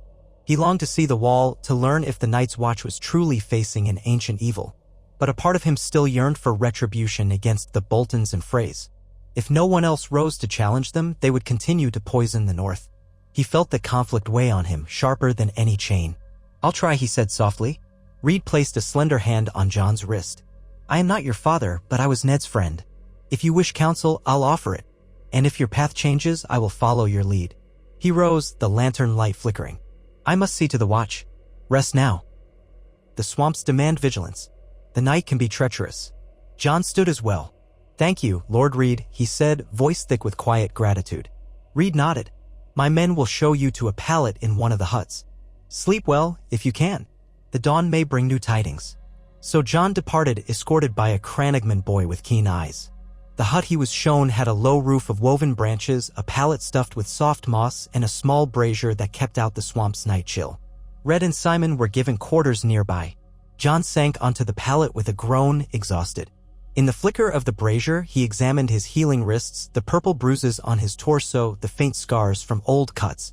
He remembered each blow from Harrenhal, each bruise from the Red Wedding. A wave of weariness rolled over him, but also a sense of fragile hope. He was still alive, still free, hidden among the Crannogmen who had once defended House Stark.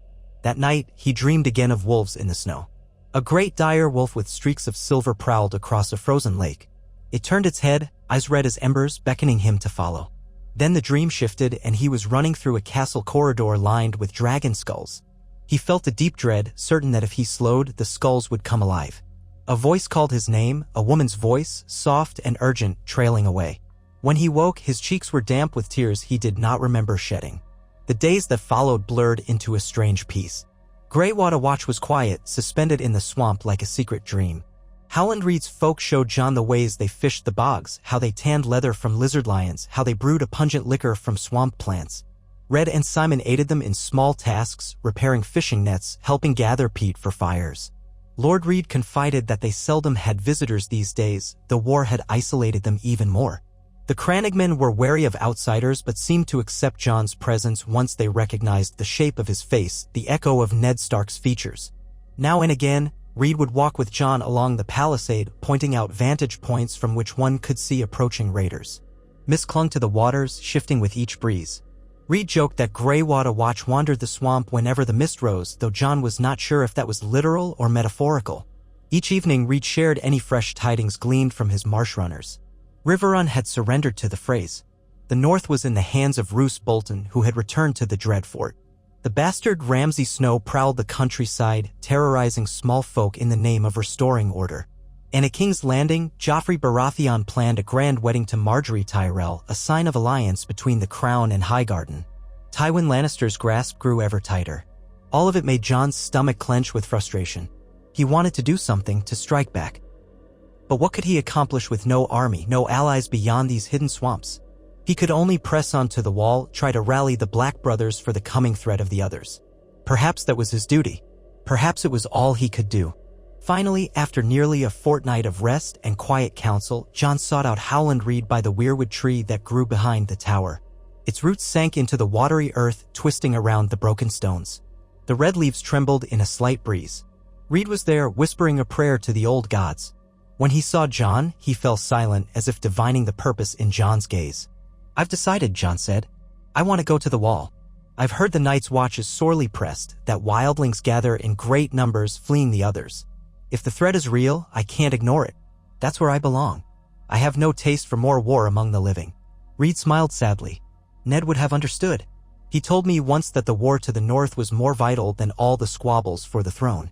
Yet you should know that in joining the Watch, you forfeit the chance to claim any lordship or crown. The Targaryen in your blood might have some call to the Iron Throne, but you would renounce it forever." Jon looked away, heart hammering. A part of him felt an odd relief at that thought. No more pretenses, no more claims. I do renounce it. I never wanted to rule. My father Rhaegar saw prophecy or destiny in his dragon's blood, or so they say, but I have no interest in prophecy. The living must unite to face the dead. If the Watch can help me do that, then that is all I wish. Howland Reed bowed his head in respect. Then I will do my best to aid your journey. My daughter Mira and son Jojen have traveled beyond the neck before, helping Bran, I believe, if he still lives. But they are not here now. They departed months ago on some quest. I can guide you part of the way or send scouts with you. Jon frowned. You've done so much already. If you can spare a guide for me, Red, and Simon, that will be enough. We can cross the swamps, reach the King's Road above Moat Cailin, and push on to the wall. With luck, we'll dodge the Bolton's men. Reed placed a hand on the trunk of the weirwood. I will send 2 of my best marsh runners to show you secret paths. From there, the old gods must watch over you. You may find Moat Cailin occupied by Ironborn or Bolton men, so be cautious. If possible, skirt around it. Once you reach the open north, keep to forest roads, travel by night.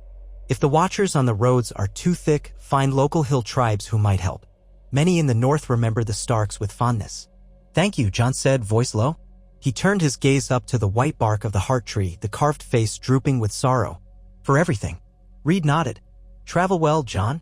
Ned once told me you were the embodiment of his sister's last hope. I see that hope in your eyes. May the old gods guide you. Then he turned and walked away, leaving Jon with the hush of the weirwood. Jon placed his palm gently on the trunk, feeling the rough texture. He closed his eyes, remembering the gods' wood at Winterfell, the whisper of leaves in summer. A tear slipped down his cheek. For a moment he swore he felt a presence in the wood, as if the old gods stirred. But perhaps it was only the hush of wind across the swamp. 3 days later, Jon and his companions prepared to depart Greywater Watch. Red was ready, her resolve steadfast. Simon had recovered from a lingering leg wound and agreed to continue with them.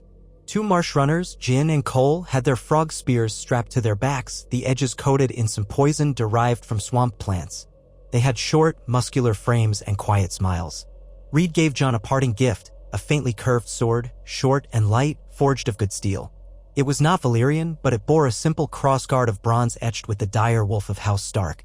Jon strapped it to his waist, a mixture of gratitude and sorrow in his chest. This was the closest he would ever come to carrying his own father's sword. Ice had been lost or taken by the Lannisters, but he carried the memory all the same. The dawn they set out was shrouded in a fine mist, the swamp still and watchful. The Crannogmen lined the palisade to see them off, silent as ghosts. Howland Reed stood at the gate, pressing a small leather pouch into Jon's hands. Herbs, he said. They'll help stave off infections or fevers on the road. Jon bowed. Farewell, Lord Reed.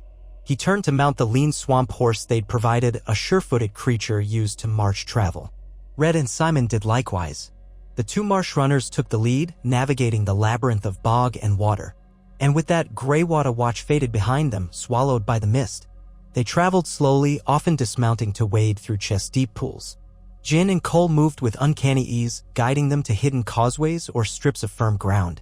The bog was alive with strange croaking calls, the splash of unseen creatures. Twice, they glimpsed the ridged back of a lizard lion gliding through black water, but the beasts did not approach. Jon kept a hand on the hilt of his new sword, scanning the murk. The air was thick with gnats, crawling up his neck and biting his ears. He endured it with clenched teeth. Better to suffer bug bites than to remain in Harrenhal's dungeon. It took them 4 days to cross the neck. At last, they emerged onto firmer land with spindly trees giving way to moorland. In the distance, they saw the worn stone towers of Moat Cailin perched on a slight rise, once the ancient stronghold that guarded the northern border. The towers looked half-ruined, battered by centuries of war and neglect. Jin held up a hand for caution, peering through a spyglass. It's held by Ironborn, she said softly, her voice taut. Black sails visible beyond the towers. Likely the reavers loyal to Balon Greyjoy. Could be the bastard of Bolton has left them be for now. Simon cursed under his breath. We can't fight Ironborn. We'll need to skirt wide. Cole nodded in agreement. Go west of the causeway, circle around. Dangerous land, but safer than the direct route. Less chance of running into a large force. They angled west, trudging around marshy ground, thick pine stands, and low hills. Each step took them deeper into the north. Jon felt an odd stirring. a sense of homecoming twisted by the knowledge that the Boltons ruled here. They saw few people. Once, a ragged pair of small folk dragging a handcart along a rutted path. Another time, a cluster of crows circling overhead, picking at a corpse in the brush. Wolves howled at night, sending a chill through Jon's spine. Yet they pressed on. Their pace remained cautious, for they could not risk stumbling into a patrol. The land slowly changed from swampy moor to rolling plains, dotted with stunted forests of spruce. Autumn's chill was in the air, though the full bite of winter had not yet descended. The nights grew colder, stars sharper. Jon found himself remembering the frosts of Winterfell, the crisp morning air. He would breathe and taste a memory of home. Catelyn's children racing through the yard, Hodder carrying Bran, the hot breath of the direwolves. But that was a life gone. Days blurred. They slept in shallow caves or beneath outcroppings, always rotating watch, always listening for riders. Jyn and Cole proved resourceful, catching rabbits or snagging fish from streams. Red kept an eye on the horizon, scanning for suspicious shapes. Simon's broad shoulders remained tense, as though he expected an ambush at any moment. Jon used the time to practice with his sword, to keep his strength up. He had no illusions. If Bolton's men appeared in force, no skill would save him. But at least he would not go down meekly. At last, one clear morning, they reached a craggy ridge from which they could see miles of northern forest. The air was cold enough to sting their lungs. Far in the distance rose a band of white, hazy at first. The wall. Jon's heart kicked in his chest.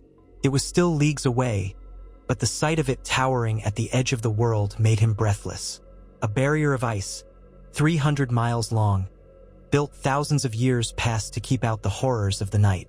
The final boundary between the realm of men and the domain of the others. This was his destination. They descended the ridge. Jyn and Cole guided them a bit farther, then paused. "We'll turn back soon," Jyn said, glancing at Cole. "Our place is the neck. The swamps need watching, and Lord Reed will want word." Jon offered them sincere thanks, pressing into their hands what little coin remained among the group. They seemed reluctant to take it, but he insisted. "You saved us from sinking into the bog," he said. "I owe you a debt." Cole chuckled. "We do not trade with coin much, but we'll give it to Lord Reed. Maybe he can use it to buy supplies from traveling merchants." A final round of farewells, and the Crannogmen vanished into the wilderness as silent and mysterious as they had come. Jon, Red, and Simon were left to their own devices, forging north with cautious optimism. The forests grew denser, the days shorter. At times, they skirted farmland that had clearly been burned or abandoned. A sense of desertion hung over the land. No doubt war had drained away the able-bodied men. The women and children who remained must have hidden from any passing strangers. Wolves howled more frequently at night. Jon could almost believe they were the ghosts of dead Starks crying out for vengeance. They came upon the foothills south of the Gift, the broad stretch of land that once provided food to the Night's Watch. Light flurries of snow drifted in the mornings now. Jon felt each gust of wind bite at his cheeks. Winter would come, and soon. They would need shelter. On the 10th day after leaving the Crannogmen, they found a rutted track leading northwest. Simon guessed it might join the main road to Castle Black. But then he froze, sniffing the air. "Smoke," he said quietly. Red stilled. Jon caught it too, a faint scent of burning wood. They followed it around a bend, hearts pounding. Soon, they glimpsed a small holdfast nestled at the edge of a pine grove, partly in ruins. Smoke trickled from a single chimney. Horses whinnied from the yard, too many horses for a single homestead. Jon and his companions crouched behind a fallen log, peering through the branches. A group of men-at-arms stood near the holdfast gate, wearing cloaks of dark gray, the sigil on their surcoats difficult to make out at this distance. Red squinted. "Could be Bolton men," she whispered, "or one of the northern houses forced to bend the knee. Hard to tell." They debated whether to go around. But as they shifted, the wind changed, and one of the men near the holdfast turned, calling out in alarm. An arrow whistled, thudding into the ground a few paces away. They had been spotted. "No choice," Simon said, pulling his sword. Red cursed. Jon's pulse thundered. He drew the short sword Lord Reed had given him. He wanted to flee, but the terrain was open, the men had horses. They would be run down. "We stand," he ground out, rising behind the log. "Show yourselves. We mean no harm." Another arrow embedded in the log, quivering. One of the men near the gate shouted, "Lay down your weapons. In the name of the king in the north." Jon blinked. King in the north? Robb was long dead. Bewildered, he risked stepping into better view. The men lowered their bows slightly, uncertain. "Who's your king?" Jon called back, nerves on edge. A tall, bearded figure emerged from the group carrying a notched war axe. He stepped closer, studying Jon's face from across the yard. The sigil on his surcoat was a white sunburst on black, House Karstark. Jon's heart lurched. The Karstarks had once followed Robb Stark, but Lord Rickard Karstark had turned bitter after losing his sons, and Robb had executed him for treason. That had driven many Karstark men to side with the Boltons, or so rumor said. But perhaps not all. The tall man's eyes widened. "Jon." "Snow," he said, voice trembling. "Or Targaryen, as some say. I saw you once in Robb's camp." Jon swallowed. "I'm Jon," he answered carefully. He recognized the man from a glimpse at the War Council's Torrhen Karstark, a distant cousin to Lord Rickard. "You claim there is a king in the north still?" Torrhen's expression flickered with anger and sadness. "We had no king after the Red Wedding. Some say the north is broken. But my men refused to bend the knee to Roose Bolton. We parted from our main force, have been hiding here. We cling to the old ways, waiting, hoping." He took a step forward. "We heard rumors that Ned Stark's nephew lived. Rhaegar's boy. We thought the Freys killed you with the twins. Yet here you stand." The other Karstarks murmured among themselves, uncertain but curious. Red's grip on her sword stayed firm. Jon felt a swirl of emotion. Here, unexpectedly, were Karstark men who had not joined the Boltons. Could they help him reach the wall? "We're heading north to the wall," Jon said. "We want no quarrel. Let us pass." Torrhen looked at his men. Then he set his war axe aside, showing empty palms. "If you are truly the nephew of Ned Stark, you have more right to call yourself a king in the north than that flayed coward Bolton. I will not hinder you. Gods, if you commanded us to follow, we might. But if you want only the watch, we'll not stand in your way. Winter is coming, and the dead with it." Jon's sword arm trembled. He had no desire to claim any crown. Yet these men plainly wanted some rallying figure. "Thank you," he said. "But my path is set. The watch needs every man if the others are real. I must do my duty." Torrhen nodded, face shadowed by regret. "Then we'll give you fresh horses, supplies. A show of loyalty to House Stark." His voice cracked a little. "Robb was my king, but I'd be proud to see a Stark take his rightful place, if ever you change your mind." A soft murmur of agreement rose among the Karstarks. Jon felt gratitude and guilt. These were good men, hiding from Bolton's fury, praying for a Stark resurgence. He was turning away from them to fulfill an oath to stand watch on the wall. And yet, how could he lead them into more bloodshed? He was no strategist, no warlord. He could only say, "I pray the North is free again one day, thanks to men like you. Your loyalty honors Robb's memory." Torrhen bowed his head. He beckoned Jon closer. The archers lowered their bows. Red and Simon relaxed slightly, though they still kept a wary distance. The Karstarks offered them a place by the holdfast hearth, fresh water, some dried venison. They even insisted on giving them 2 sturdy horses, explaining that they had captured them from Bolton riders a fortnight past. Jon thanked them with an ache in his heart. He saw the threadbare cloaks, the haunted eyes. These were men on the brink, clinging to a lost cause. Yet they were too proud to bow to traitors. At dawn, Jon and his companions rode out, leaving the Karstarks behind in the half-ruined holdfast. The men saluted with raised fists, calling out, "The North remembers!" Their voices echoed in the crisp air. Jon felt tears threaten. The North does remember, he thought, but the memory is harsh and bitter, etched in blood. With fresh mounts, the last leg of the journey went quicker. The cold intensified, and patches of snow lay across the ground. At times, the wind carried howls from distant wolves. After a week of hard riding, they crested a rise and saw Castle Black below them, stark against the immeasurable size of the wall. A glimmering stretch of ice that soared hundreds of feet high, seeming to merge with the sky. Jon reined in, heart pounding at the scale. Even after seeing it from afar, being so close was awe-inspiring. Castle Black looked no more welcoming than the rumors suggested. A huddle of wooden keeps and towers, overshadowed by the wall behind them. He saw black-cloaked figures moving along its walkways. Smoke curled from a few chimneys. Red whistled softly, eyes wide. "I never believed it was so large," she murmured. Simon nodded, subdued. "We did it. We made it." Then he looked at Jon. "So, you'll truly take the Black?" Jon inhaled. "It's the only place left that might accept me without question. They need swords, and I need purpose." He turned to Red and Simon. "You don't have to follow me further. The Night's Watch doesn't allow women, and it requires vows of chastity and renunciation of titles. You've done enough. I won't ask you to chain yourselves." Red chuckled, though it was a sad sound. "I've no desire to be a Black brother, but I might linger a while, see if the Watch can use our help from the outside. The others, the wildlings, the war doesn't stop at the wall. Simon and I can do some good, maybe carry messages to the few loyal lords in the north. Perhaps gather supplies." Simon agreed quietly. "We lost everything to the war. Maybe we can help guard the realm from whatever lies beyond. That's more honorable than rotting in a dungeon or wandering aimlessly." Jon felt a surge of gratitude. He nodded, his throat tight. "Thank you. Let's ride down." They descended the slope. The sentries on the wooden catwalk spotted them and called out. Soon, a party of Black brothers emerged from the gate, crossbows aimed warily. Jon dismounted, raising his hands to show he meant no harm. Their leader, a stout man with a bushy mustache, demanded to know their names and business. "I am Jon," he said, still uncertain if he should speak his full lineage. "I come to join the Watch." One of the guards frowned.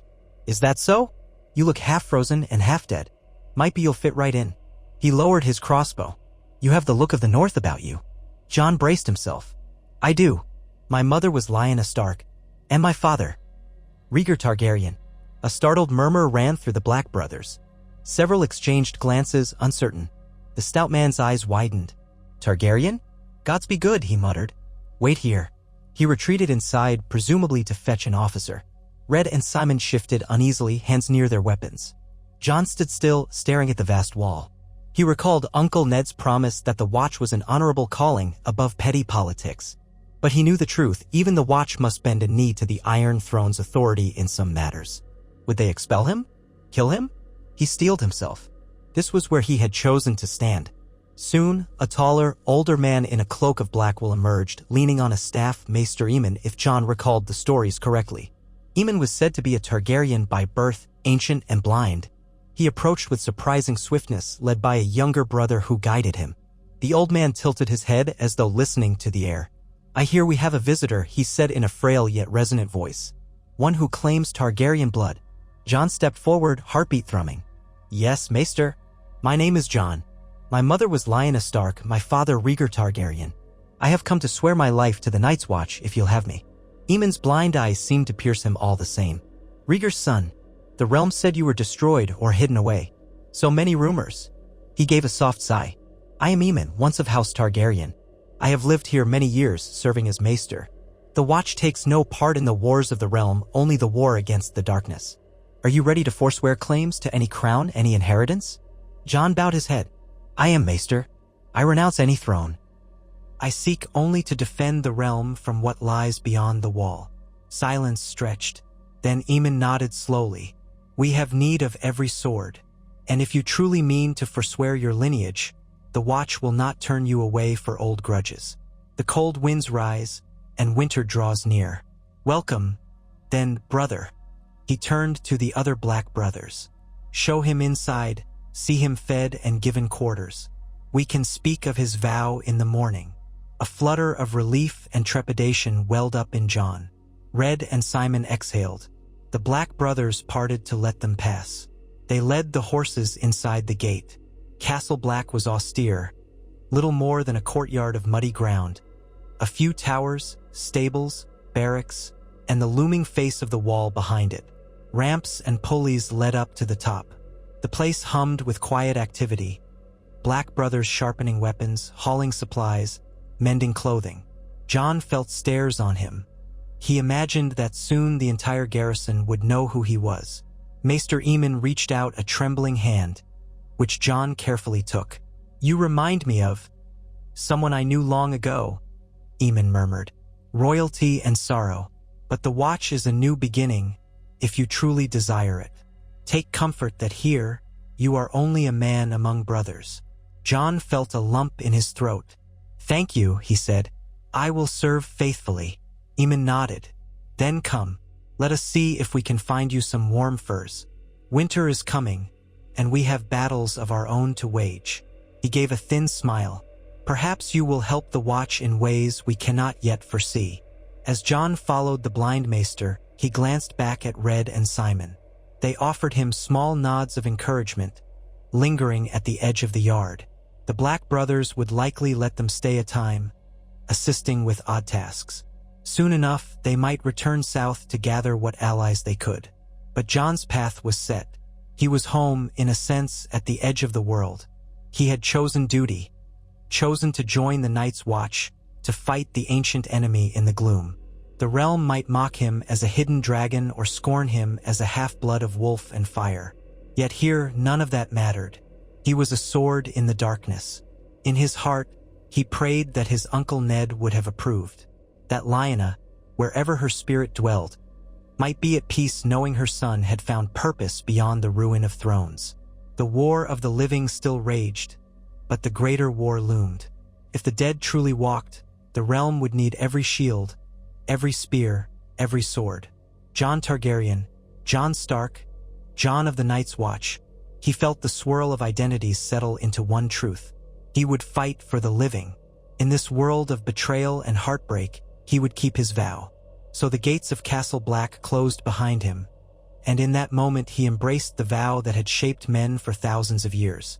The Watch might be all that stood between the realm and oblivion, and if the realm turned on him for his blood, so be it. In the gathering darkness, he would be a light, however small, for as long as his strength endured.